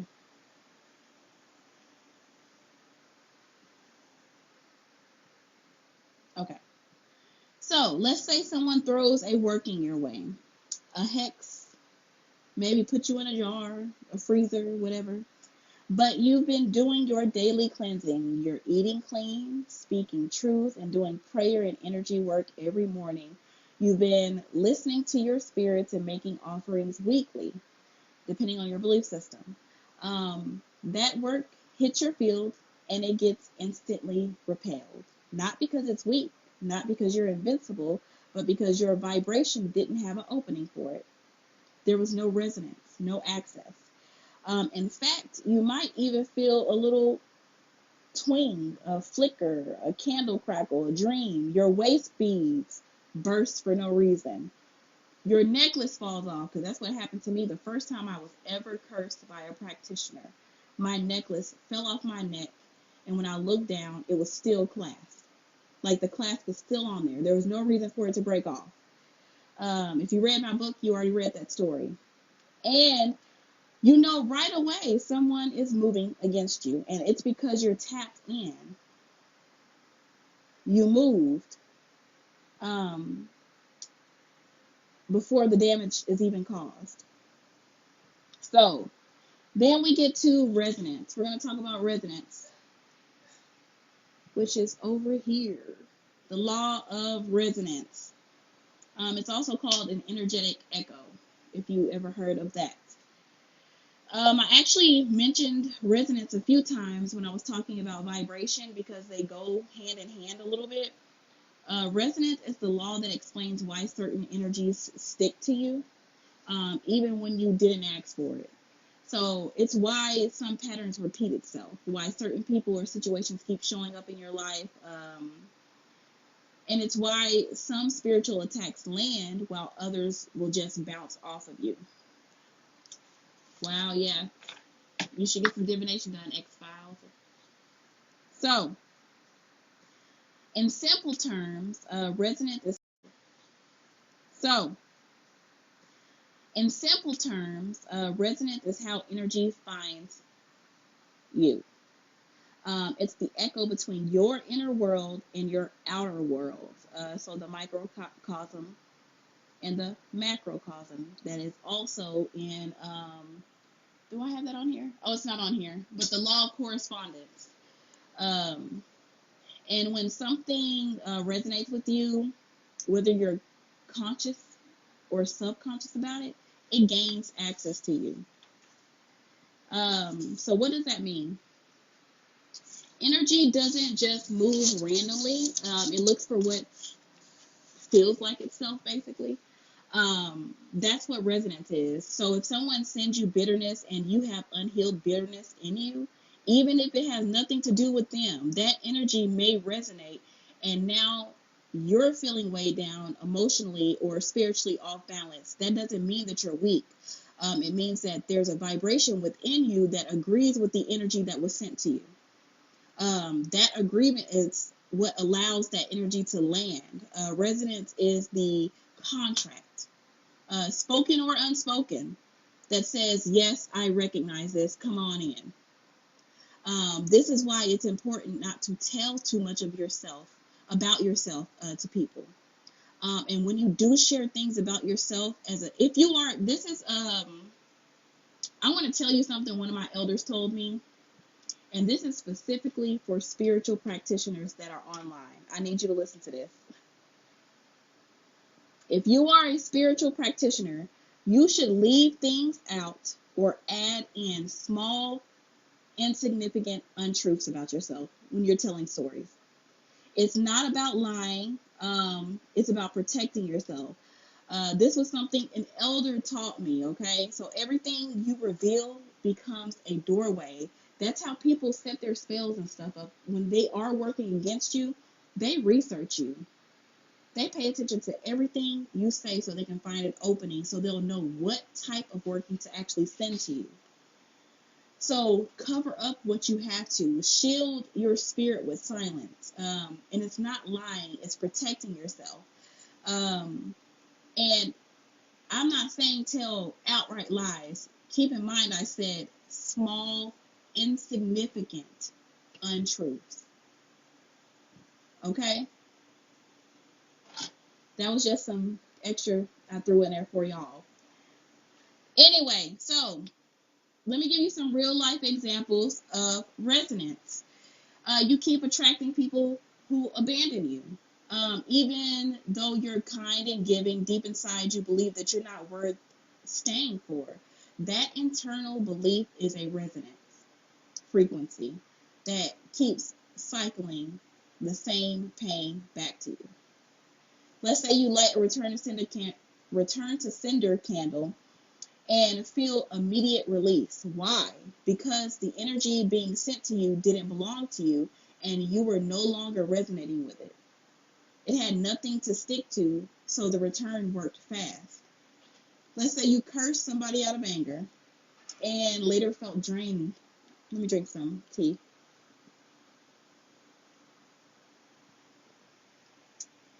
Not because they returned it. You don't feel drained because they returned it, but because you were vibrating in the same low frequency as your target. You resonated with your own harm. So, how to break resonance? It's not permanent, okay? You can change your vibration. You can clear out old echoes, because that's what we call resonance. We call them echoes. And detach from energies that once had a hold on you. So this is how you can do that. You can heal what resonates. So the more that you address your pain, and this is where shadow work is so important, especially for spiritual practitioners and therapy. The more you address your pain, fear, anger, and self-doubt, the less you attract energy that feeds off of those feelings. Stop claiming what is not yours. Quit saying you're broke. Because if somebody sends working towards you that attacks your finances first, it's going to hit. Because you're saying the shit yourself. Just because someone calls you evil doesn't mean that you are. Don't pick up energy that was never meant for your spirit. Strengthen your energetic boundary. If your aura is full of leaks through guilt, shame, you feel unworthy, energy will find its way in. Try to clean that up. Seal it. Go to therapy. Talk to a counselor. Go to an elder. Name and release patterns. So once you become aware of a repeated pattern, like you keep attracting the same type of low down, dirty, almost, sorry, I have to bring you back in, almost at the end word.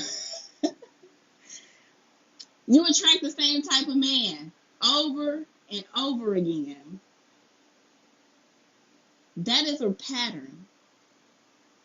You need to cleanse yourself. You need to find out why that pattern keeps coming into your life and declare that you are no longer in agreement with it. So what does resonance? Oh, okay. I didn't know if I could say that type of stuff on TikTok Live, and I ain't trying to get it taken down. So what resonance looks like in a balanced practitioner. So they don't take everything personally because they know that not all energy is theirs to carry. They are consistent with shadow work, not just altar work.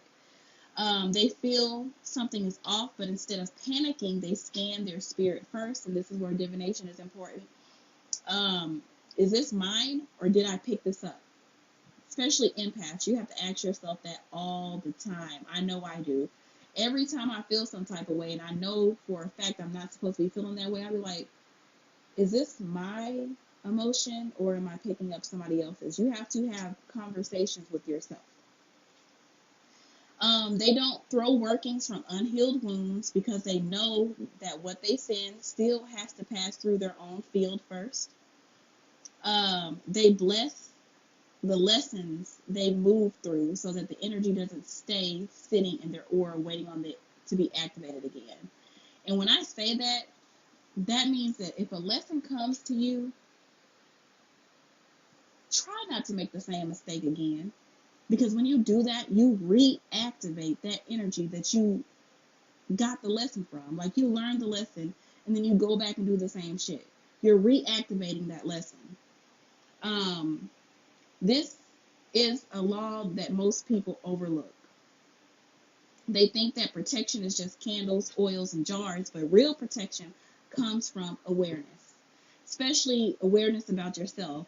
When your frequency no longer matches the energy that once harmed you, the energy becomes irrelevant. You don't have to fight for what you no longer carry. And so now we're going to talk about polarity. Understanding the law. And the law of polarity means that basically everything has its match. Everything has an opposite. So polarity is one of the most important. Um, at its core, polarity tells us that everything exists in pairs or opposites, but those opposites are actually two ends of the same energetic spectrum. So love and hate, light and dark, hot and cold, peace and chaos, they are not separate things. They are degrees of the same energy. Okay? They're just moving in different directions. That is what polarity is. And it means that every energy you engage with has a twin, a counterpart, or a reflection. If you are somebody who transmutes energy, you have to know this law. Once you find the polarity or the opposite of something, it is so easy to transmute it into that opposite. And that's why it's so important in return work. So when you send out energy, good or bad, it doesn't just float in the air. It enters into a world built on balanced forces. So if you send out dark energy from a wounded place, the law of polarity will naturally seek to balance it out with an opposite force. Sometimes immediately, sometimes it's over time. This is also why many justified workings succeed, because the energy being returned is equal in polarity to what was sent out. The work is aligned with universal law, so it's a correction, not an escalation. So polarity allows the energy to snap back into place. It makes transmutation of energy so like fast. Maybe I'll teach I might teach a class on that one day. A private class, can't be public. So, but if your retaliation is too strong, or if you escalate harm instead of balancing it, polarity can also flip back onto you. Not because you weren't right to defend yourself, but because the law is neutral, not moral. It requires equilibrium, not revenge.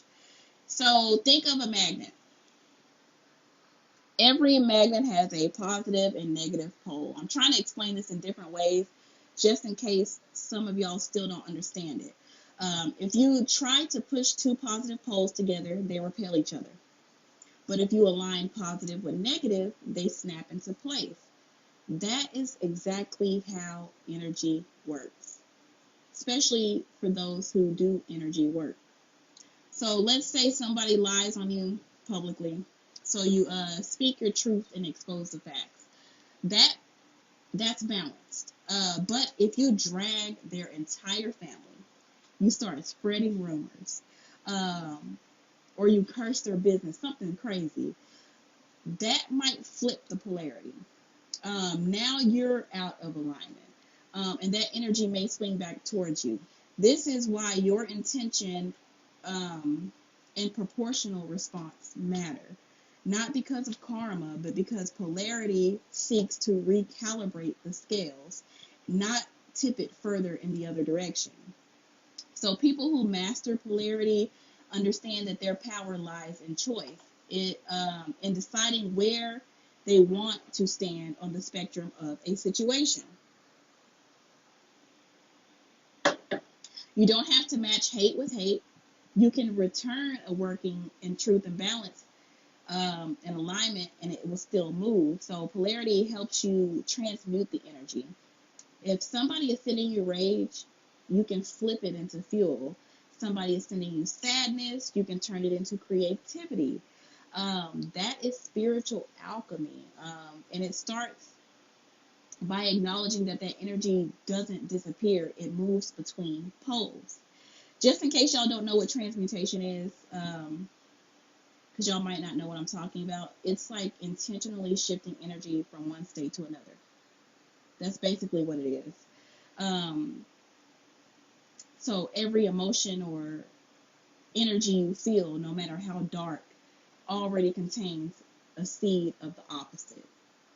So if it contains a seed of the opposite, you can actually grow that seed and transmute that dark energy into the light that the seed is in. Because both of them exist at the same time. They're the same energy, just going in different directions.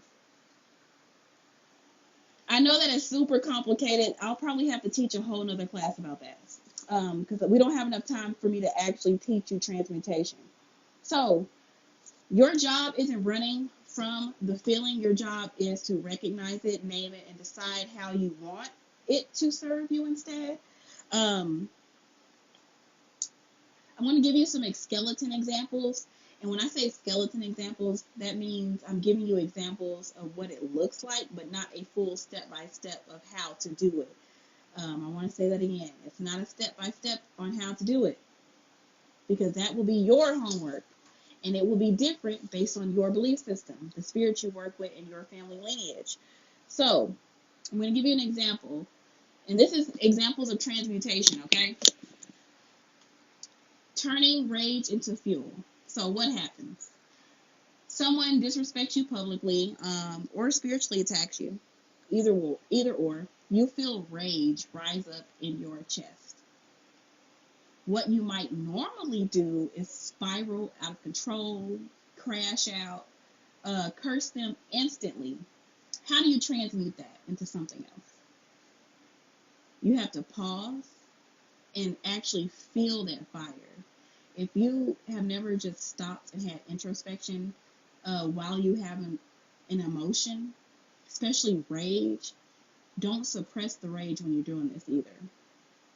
Let it overtake you. I really can't explain it. You got to do it yourself. Sit with the rage. Let it warm up your entire body. You can actually feel rage. It will heat up your whole body. But don't let it control your actions. Yes, Jen, they do that. Have you ever seen a practitioner that's always into it with somebody? They are using your rage to create beautiful things in their life. Jan, you need to be teaching. What do you do for a living?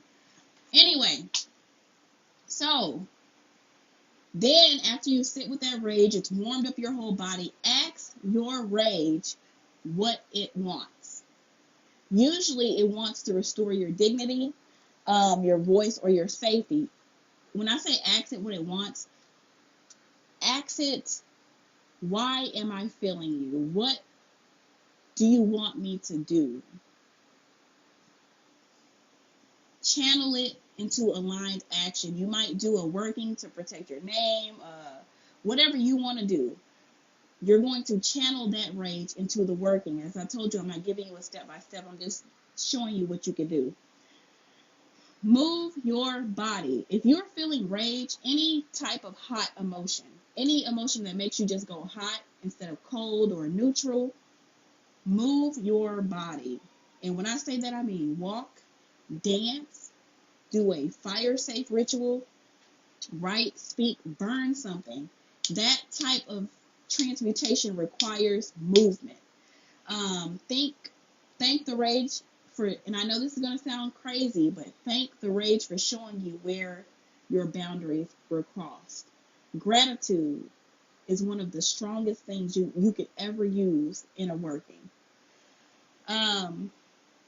The key phrase to remember when you do feel rage is, this rage reminds me that I matter.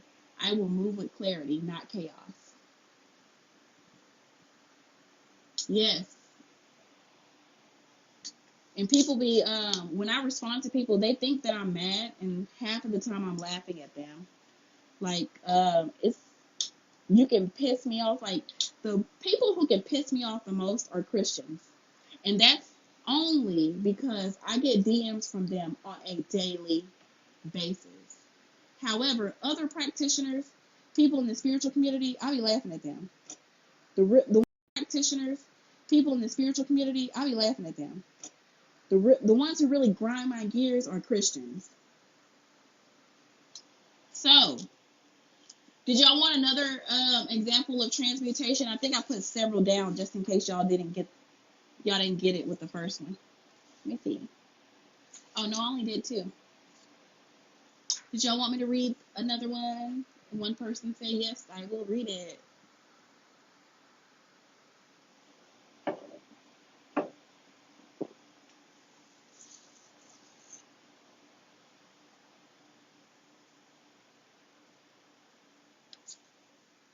Okay, yes. My bad, I looked away from the phone for a minute. So, turning sadness into creativity. That's what we're going to show this time with transmutation and polarity. So, you feel abandoned, rejected, or let down by somebody who you trusted.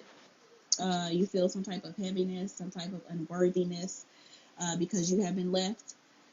How to transmute it? Name it without shame. Naming your emotions give you power over your emotions. Sit and ask, what is wrong with me? What am I feeling? And then when you realize it's grief or this is mourning, you're going to make a creative container. So that means you're going to paint, you're going to sing, you're going to journal. You can build an ancestor altar, or let that sadness have somewhere to go. And then you're going to speak to your spirit. Say, I feel this now, but I know I will rise above it. And then you're going to let whatever you create, whatever you do while you're sad, become your offering. So your pain is basically going to be turned into something beautiful, something wise if you are a writer, a legacy. That is actual spiritual power. The human ability to create is a power. So the key phrase you can use is, my tears water the soil for what's next. I turn ache into art. And you know that they say some of the greatest works of art, whether it be a painting, music, dance, comes from pain.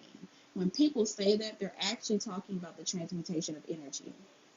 They're turning their pain into something beautiful. And you can actually use that as an offering. You can boost your spiritual altar with stuff like that.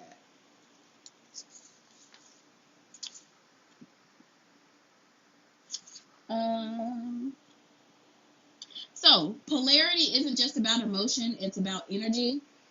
When you choose to move energy instead of letting it rot without addressing it, you are actually performing alchemy. You're not denying what you feel, you're just saying, I decide what this feeling becomes. This is one of the highest forms of spiritual authority, and it doesn't require tools at all. All it requires is you, because you are your altar. And it also requires discipline. You have to be very disciplined to be able to stop and actually recognize your feelings and turn it into something else. So someone who is deeply rooted in polarity, they notice when they're triggered, but choose a response that restores power, not reacts to the trigger. Feel hate sent their way, but use it as an anchor. You ever hear somebody say thank you to my haters? That's what they're talking about. That energy that you're sending me is making me money. Sense a pull to curse somebody, but decide to neutralize the energy in a ritual instead. Somebody who can take grief or heartbreak. No. Okay. Take grief or heartbreak and channel it into ritual, art, or healing. Choose not to go low, even when fully justified, because they don't understand the law will still bring the scales back to balance. Can y'all hear me? Somebody keeps requesting to come on my live. Like, I know you see me teaching.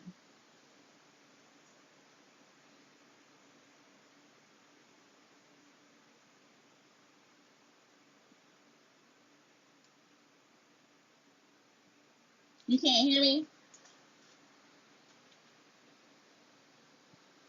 Oh, okay. Whoever that was requesting on my live, it kicks it out for some reason. So, where was I? Okay, so now we're going to talk about the universal laws that actually govern energetic return.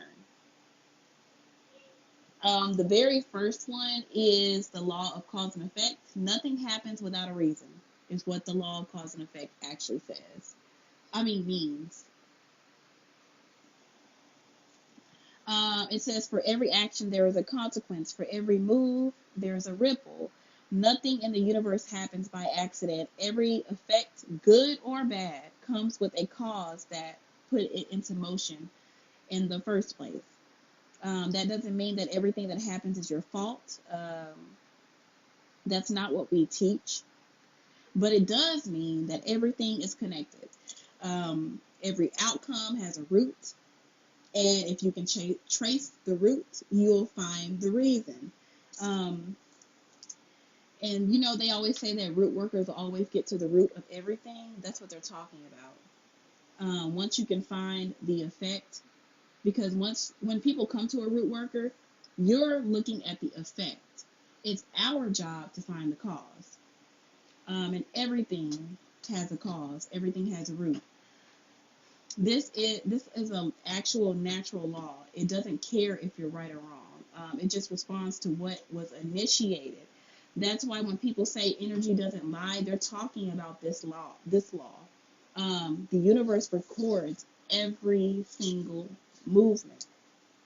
And keep in mind, the law of cause and effect is not the same thing as karma. Some people confuse it with the law of karma, but it's not the same. Karma is a belief system based in moral judgment and rebirth, like reincarnation. Cause and effect is a universal mechanism. It doesn't care if you're good or bad. It simply reacts based on what was done. So if you light a protection candle every week, you're building a cause that strengthens your field. The strengthened field is the effect. If you curse someone out of rage with no justification, that energy becomes a cause that might ripple back through exhaustion, sickness, bondage, or somebody returning to work. That's the effect. The universe isn't punishing you, it's just responding to what you initiated. Some real world examples, y'all know I like to give those. You skip a spiritual bath for weeks, even though your spirit is telling you to take one. Eventually, you'll start feeling sluggish and foggy. That's not a punishment. It is a cause and effect. You lie about somebody's character publicly, and 3 months later, your own reputation takes a hit. It's not necessarily karma. It's the ripple of the lie catching up to you in your field. And let's do a positive one. You uplift others regularly. I told you I struggle with that word. Speak truth and walk in spiritual integrity. You begin to attract aligned clients, supporters, and protection. That's cause and effect, not luck. We don't believe in karma and we don't believe in luck. So, you can't control every outcome, but you can control what you cause. That's where your spiritual power lies. Be intentional about the energy that you send out. Not just through your rituals, but in your thoughts and your words and your actions, especially when you're talking about yourself. Track your patterns. Keep a journal. I don't like to write with my hands, so my notepad, I think I looked at, I have over 3,000 notes in my notepad on my phone. If you're an Apple user, I'm talking about the Apple notepad. Track your patterns, even if you have to use the notepad. And if the same effect keeps showing up, trace it back to where it started. What was the cause? Was it a belief? Was it a behavior? Was it a relationship? Don't always jump to spiritual attack. Sometimes you're feeling the ripple of something you did to yourself. Know the difference between somebody throwing work at you and you doing something that backfired. Use cause and to create effect. So you want more peace, cause it through how you rest, how you protect, how you cleanse. If you want more protection, feed your spirits. Close energetic leaks.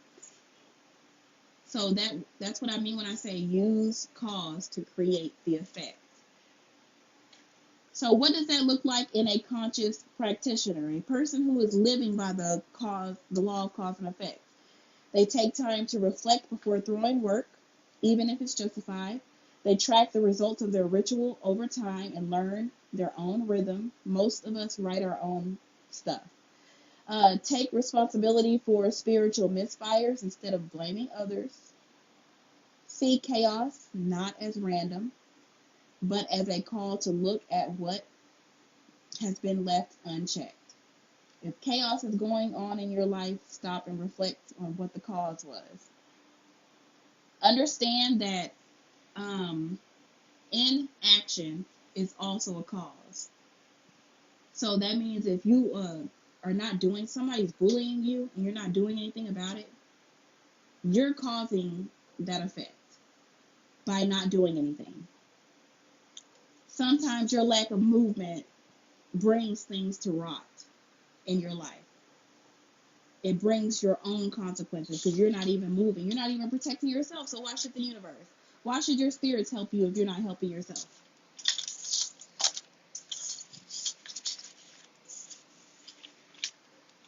Hey, Chan. Long time no see.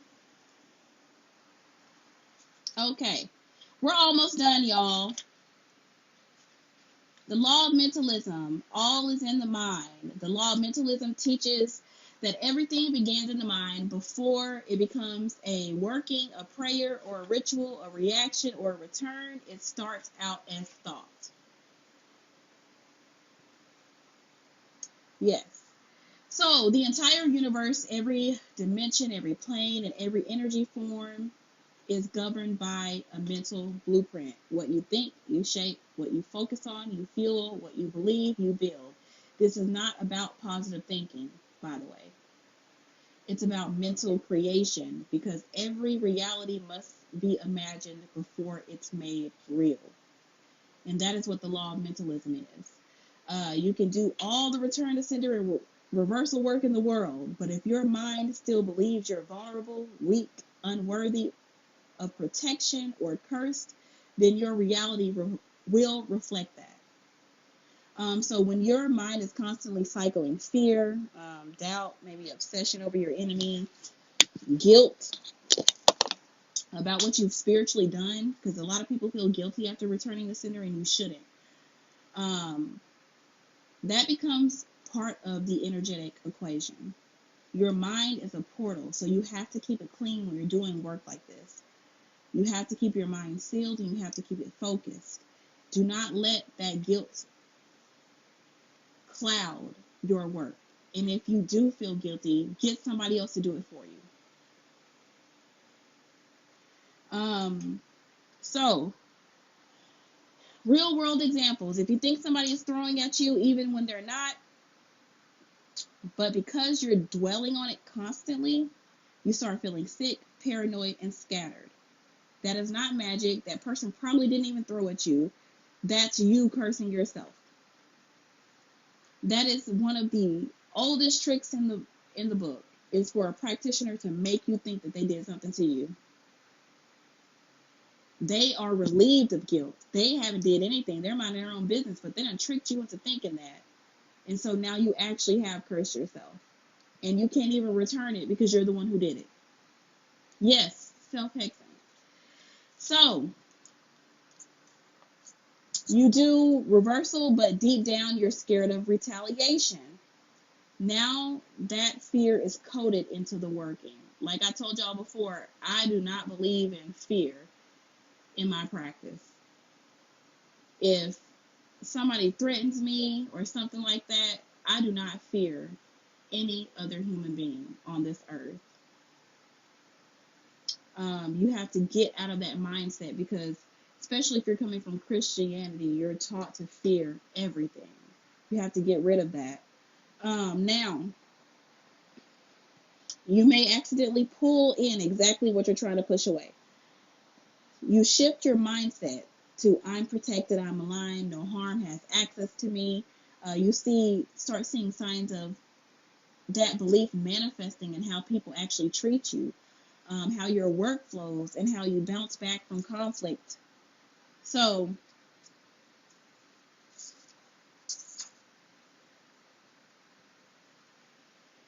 I'm going to go to the law of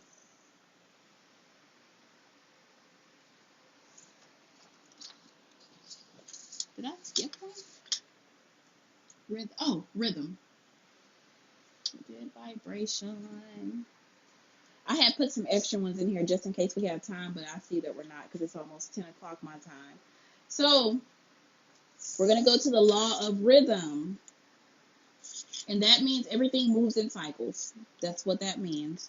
Everything in the universe flows in patterns, flows in waves, from the tides to the seasons to emotions, energy, and even your spiritual life. Nothing stays the same. Everything rises, falls, expands, and contracts. This means that your power has rhythm. Your energy has rhythm. Your spiritual return has rhythm.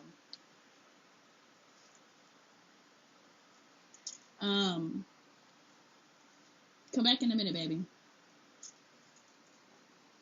I'm almost done. Oh, okay. Where was I?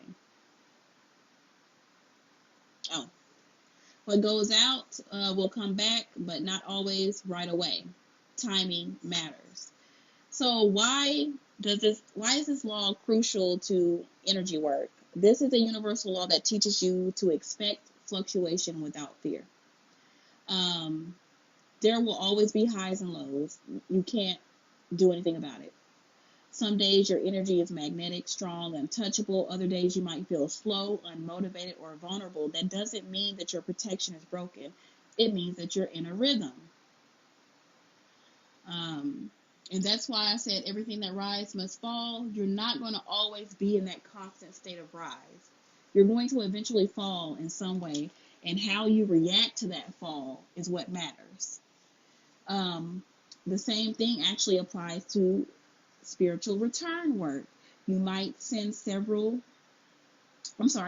reversal or a return to sender, but not feel the shift right away. That doesn't mean that it didn't work. It's not the season for the return yet. And this is why I told you to keep going until your spirit says stop. Spirit is still moving it into a position, so don't be. I have a big issue with clients being impatient. I will do some justice work and they will blow up my fucking phone until it's complete. That's irritating. FYI, if you do pay for work, have some patience. Everything works in a rhythm. And spirit might still be moving, and your doubt is fucking up the flow, and it's making the work go slower. Because not only does the practitioner have to believe, the person I'm doing the work for has to as well. So you're being protected from seeing the results immediately. Sometimes that happens. If it's working behind the scenes while you're growing in strength, you have to understand that universal justice moves like water, not like lightning. So, some real life examples of the law of rhythm. You cleanse your space and suddenly your business picks up. A week later, things slow down. That doesn't mean that you were cursed. It's the rhythm of energy settling. You've been consistently protecting for months and you feel foggy or heavy. You might just be in an energetic low, a natural slowing. That means that you need to rest. You do a return to sender and nothing happens for 2 months. Then suddenly the person backs off or disappears. It was in rhythm, not in delay. You notice you always feel spiritually clear during the new moon and scattered during the full moon. That is your personal energetic rhythm showing itself. So that tells you when you need to do things. So I do want to briefly go over Newton's law of equal and opposite reaction. Do y'all remember that from high school? Or it might have been college. I think I learned that in college. Never mind. But have you heard of Newton's law of equal and opposite reaction? I know, it is high school. For every action, there is an equal and opposite reaction. Okay, cool. So now when we bring this into spiritual and the energetic realm, we often think that this means whatever someone sends, they'll get back. But it's actually more complex than that, because spiritual laws actually have filters that I went over earlier in the class, those filters. The energy can return, but how it returns or if it returns depends on alignment, intention, resistance, and timing.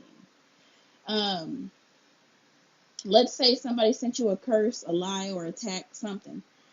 In theory, that energy should bounce back once it's repelled, equal and opposite. But in reality, whether it does depends on your energetic field, which is, was it strong enough to deflect or absorb? Spiritual permission, was it justified to send the energy back? Well, send back a reversal. Their spiritual protection, did the target have blockages, shields, or ancestral intervention, or alignment? Did your working come from clear intention, or were you in emotional chaos when you sent it? If all factors are aligned, yes, the law of equal and opposite reaction will happen. But this return doesn't always look identical to what was sent. A hex may return as insomnia. A lie may return as public embarrassment. An attack may return as total silence from spirit. The reaction will match the vibration, not the format. So, if you don't understand that, I did make some real world examples for those who don't like the science talk. So let's say you speak harmful words in anger. The person forgives you, but you later find out that your own throat chakra is blocked. You struggle to express yourself. That's reaction. You send someone a justified reversal. They stumble financially, not because you hexed their money, but because that was the path of least resistance for that energy to land. So that means that you reversed and did a reversal, sent them the energy amplified, but you didn't tell the universe what you want to happen. The universe decided to make them stumble financially. And it wasn't because you specifically said, I want their money to dry up. It was because that was the path of the least resistance for the energy to land. Okay? You do heavy return work during an emotionally imbalanced moment. And that energy misfires. Now you feel irritable, tired, or off. The reaction came, but not how you intended. So, do y'all get it? Am I explaining it good enough? So spiritual energy doesn't disappear, it responds, it reacts, it shifts. But unlike physics, this realm includes layers of vibration, consciousness, and divine will. Newton just gave us the framework, but it's the spirit that decides the release. What you should have learned so far, because I know this is a lot. So I did a little summary at the end of this one. So why doesn't all energy come back? That was the whole point of me telling y'all these laws, because energy is filtered through intention, alignment, and permission. So if your spirit doesn't authorize it, it won't move. If your vibration doesn't match it, it can't land. If your protection is active, it may be delayed or fully blocked. If the lesson isn't yours, the return may go to someone else entirely. Return is not revenge, it is balance, and balance is upheld by not just by spirit, but by structure, by these energetic and universal laws. So if you understand the laws, you'll never again be confused by why something hit you back or why it didn't. That was the point.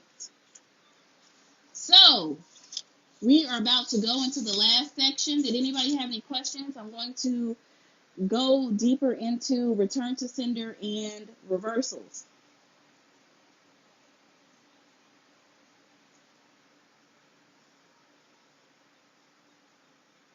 Thank you for the follow. You make me feel like finally at Black Hawk. You know, that is one of my dreams, is to create a school for this.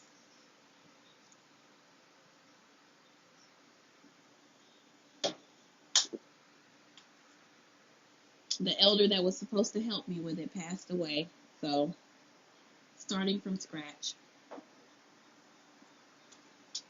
Everything comes in its own timing.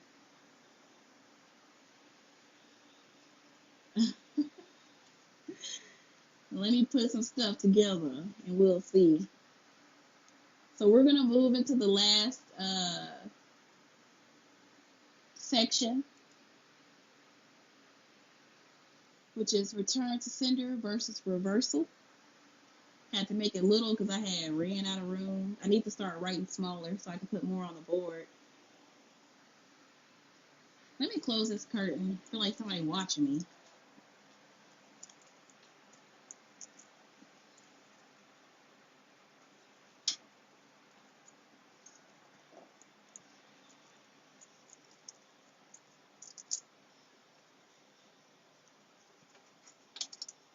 Okay.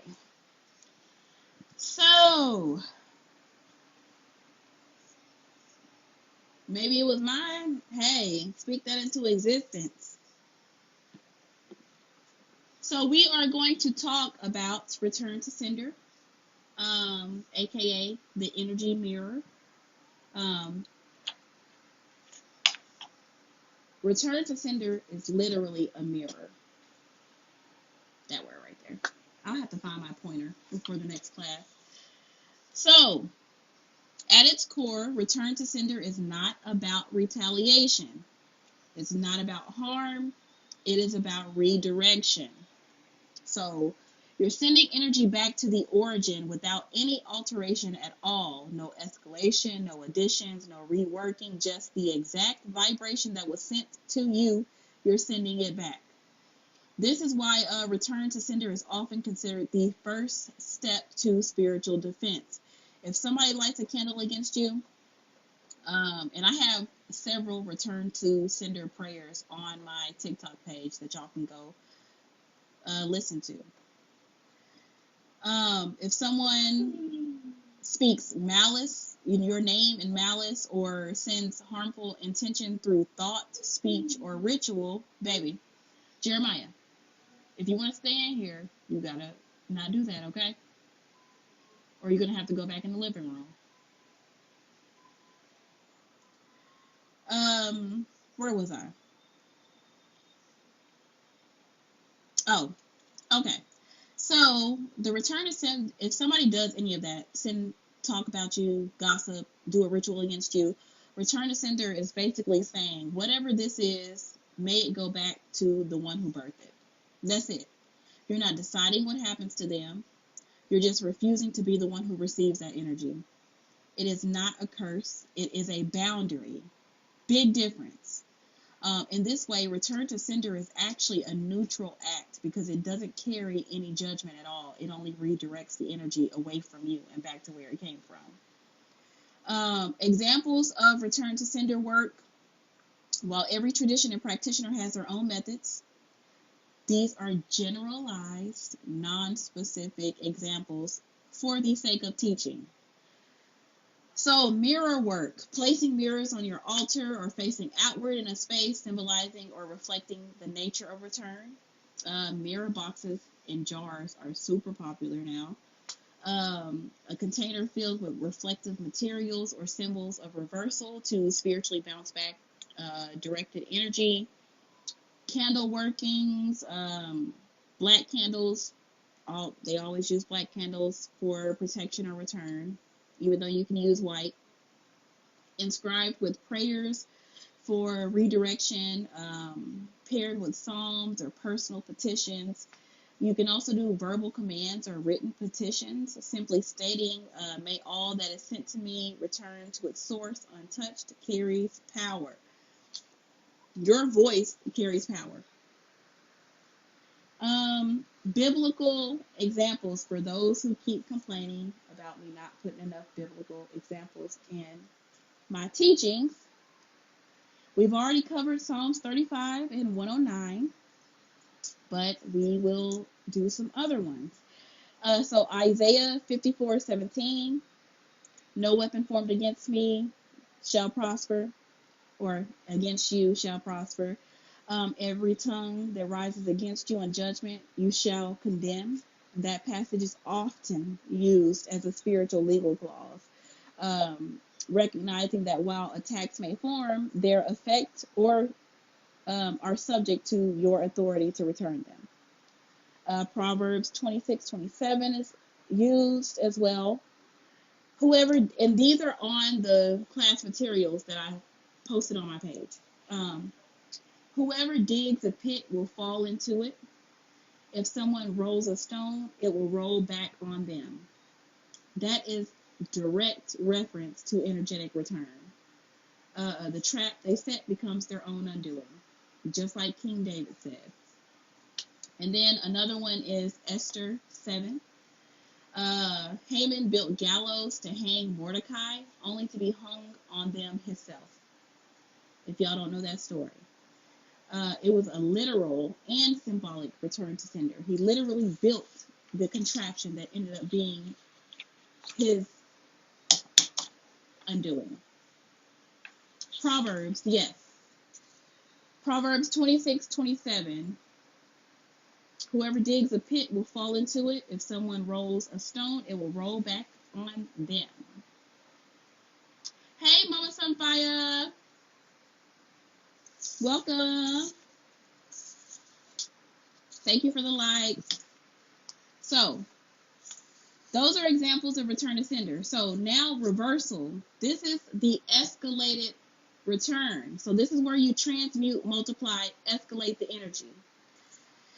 Reversal is not simply a return to sender. Reversal is remaking the energy. It is what happens when you take somebody's attack and respond not just by sending it back, but you're actually changing its form, amplifying its impact, and infusing it with your own fire. It is retaliation. It is curse work. Now, this is considered left-handed work. This is actual spiritual warfare. This is going past sending somebody's gossip back to them. Reversal is not for petty annoyances.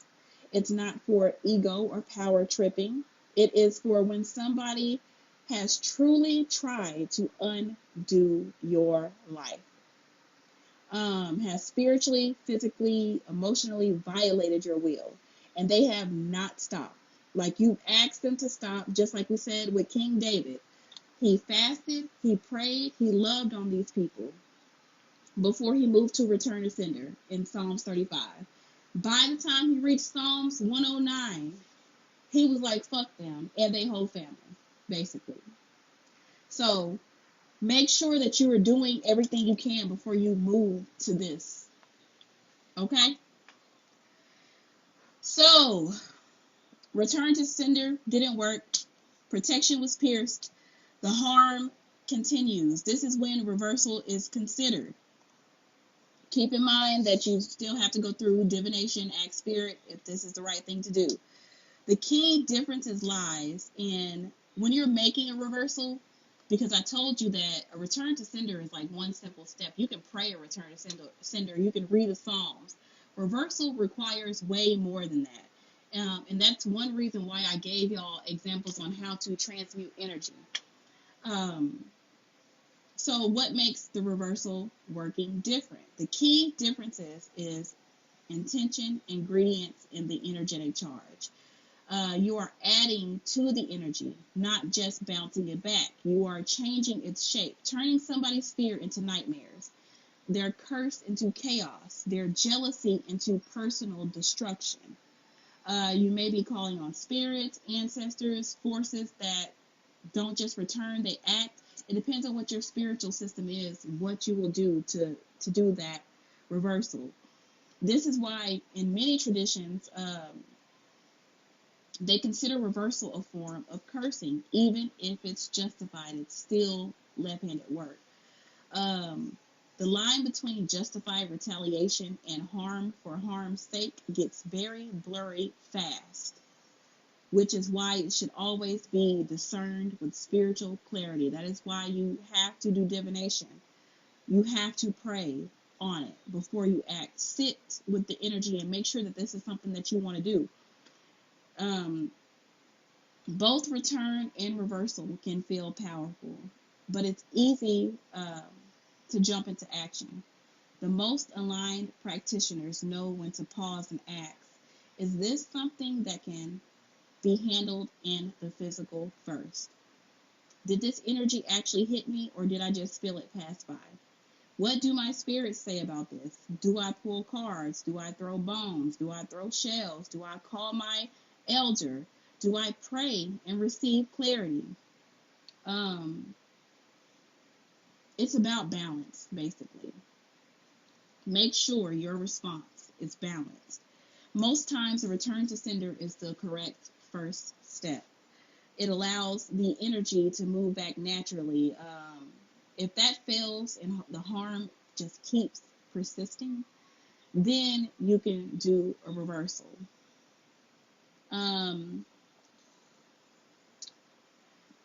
So, because this is a public class, I will not be teaching specific cultural workings or root work formulas. That would be very disrespectful to the tradition that I come from.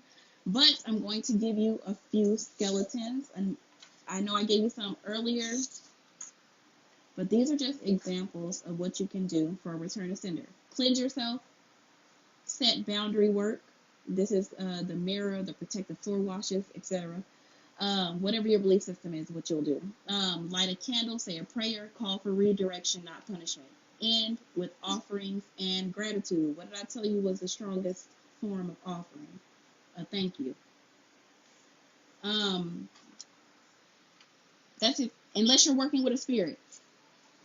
Y'all know y'all belief systems. So I'm talking about when you're doing a return to sender specifically. You don't need spirit's help. You don't need your ancestors' help to do a return to sender. You can just speak it. So, a reversal skeleton, cleanse, petition ancestors. This is when you bring spirits in to help you. If you do work with spirits. And these are spirits of justice, ones that you have built relationships with. And I'm not talking about in weeks, but months and years. Do not invite a spirit of justice in, and you have not done the work to build the relationship with them. Okay? I just wanted to add that in there. So, cleanse, petition ancestors or spirits of justice, include transformative elements. If you are a root worker, it would be like sulfur, war water, red pepper.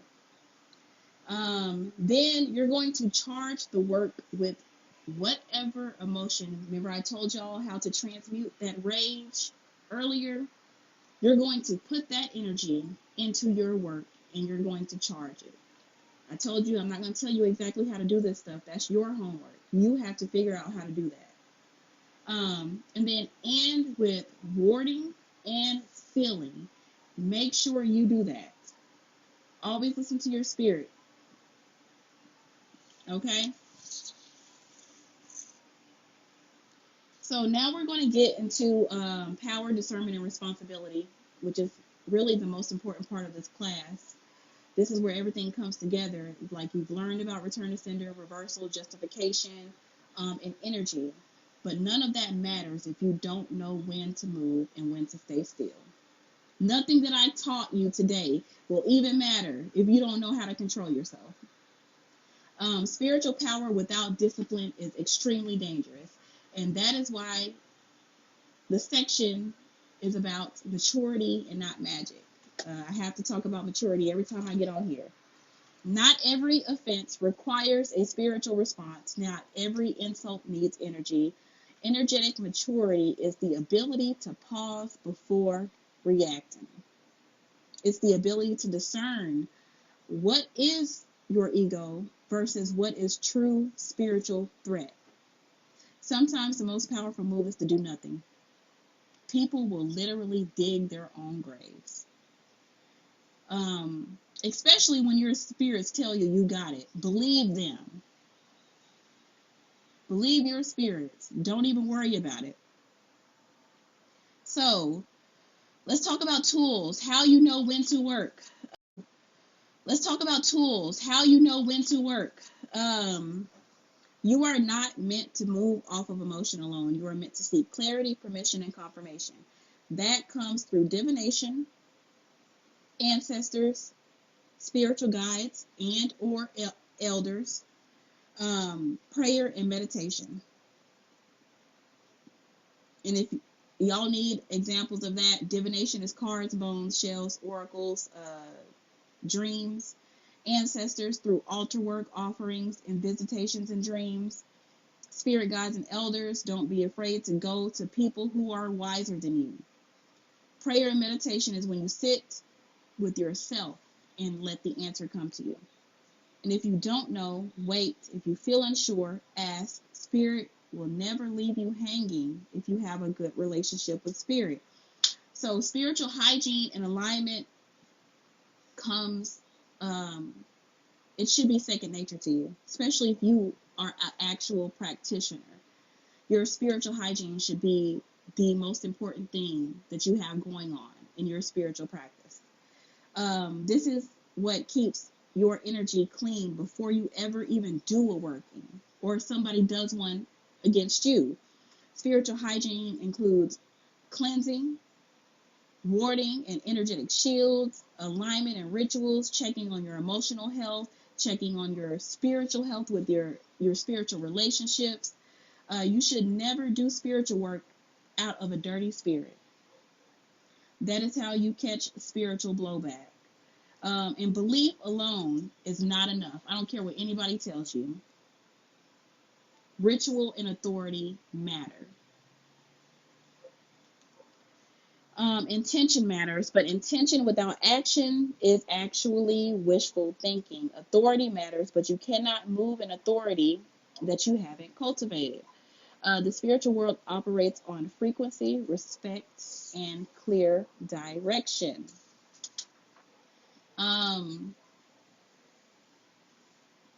Just remember that saying, I believe this is right, is not the same thing as being having an authority telling you that you have the permission to move. So just because you can, and that's when we get to this. Can you see that? No, you can't. Just because you can doesn't mean you should. Let that settle in your spirit, because that's the end of the class. That's the last thing I'm about to go over, and we're done. This isn't about revenge. When you move in truth and clarity, permission and alignment, your work will stand. You are not here to soak up pain, throwing energy just because you're mad. You're moving with purpose. You're responding, not reacting, and that makes all the difference. So don't let fear-based religion confuse your power. Don't let New Age fluff weaken your will, because that's the reason why I'm teaching this class anyway, because these New Age rules are making people scared of everything. You are not here to suffer quietly for the comfort of others.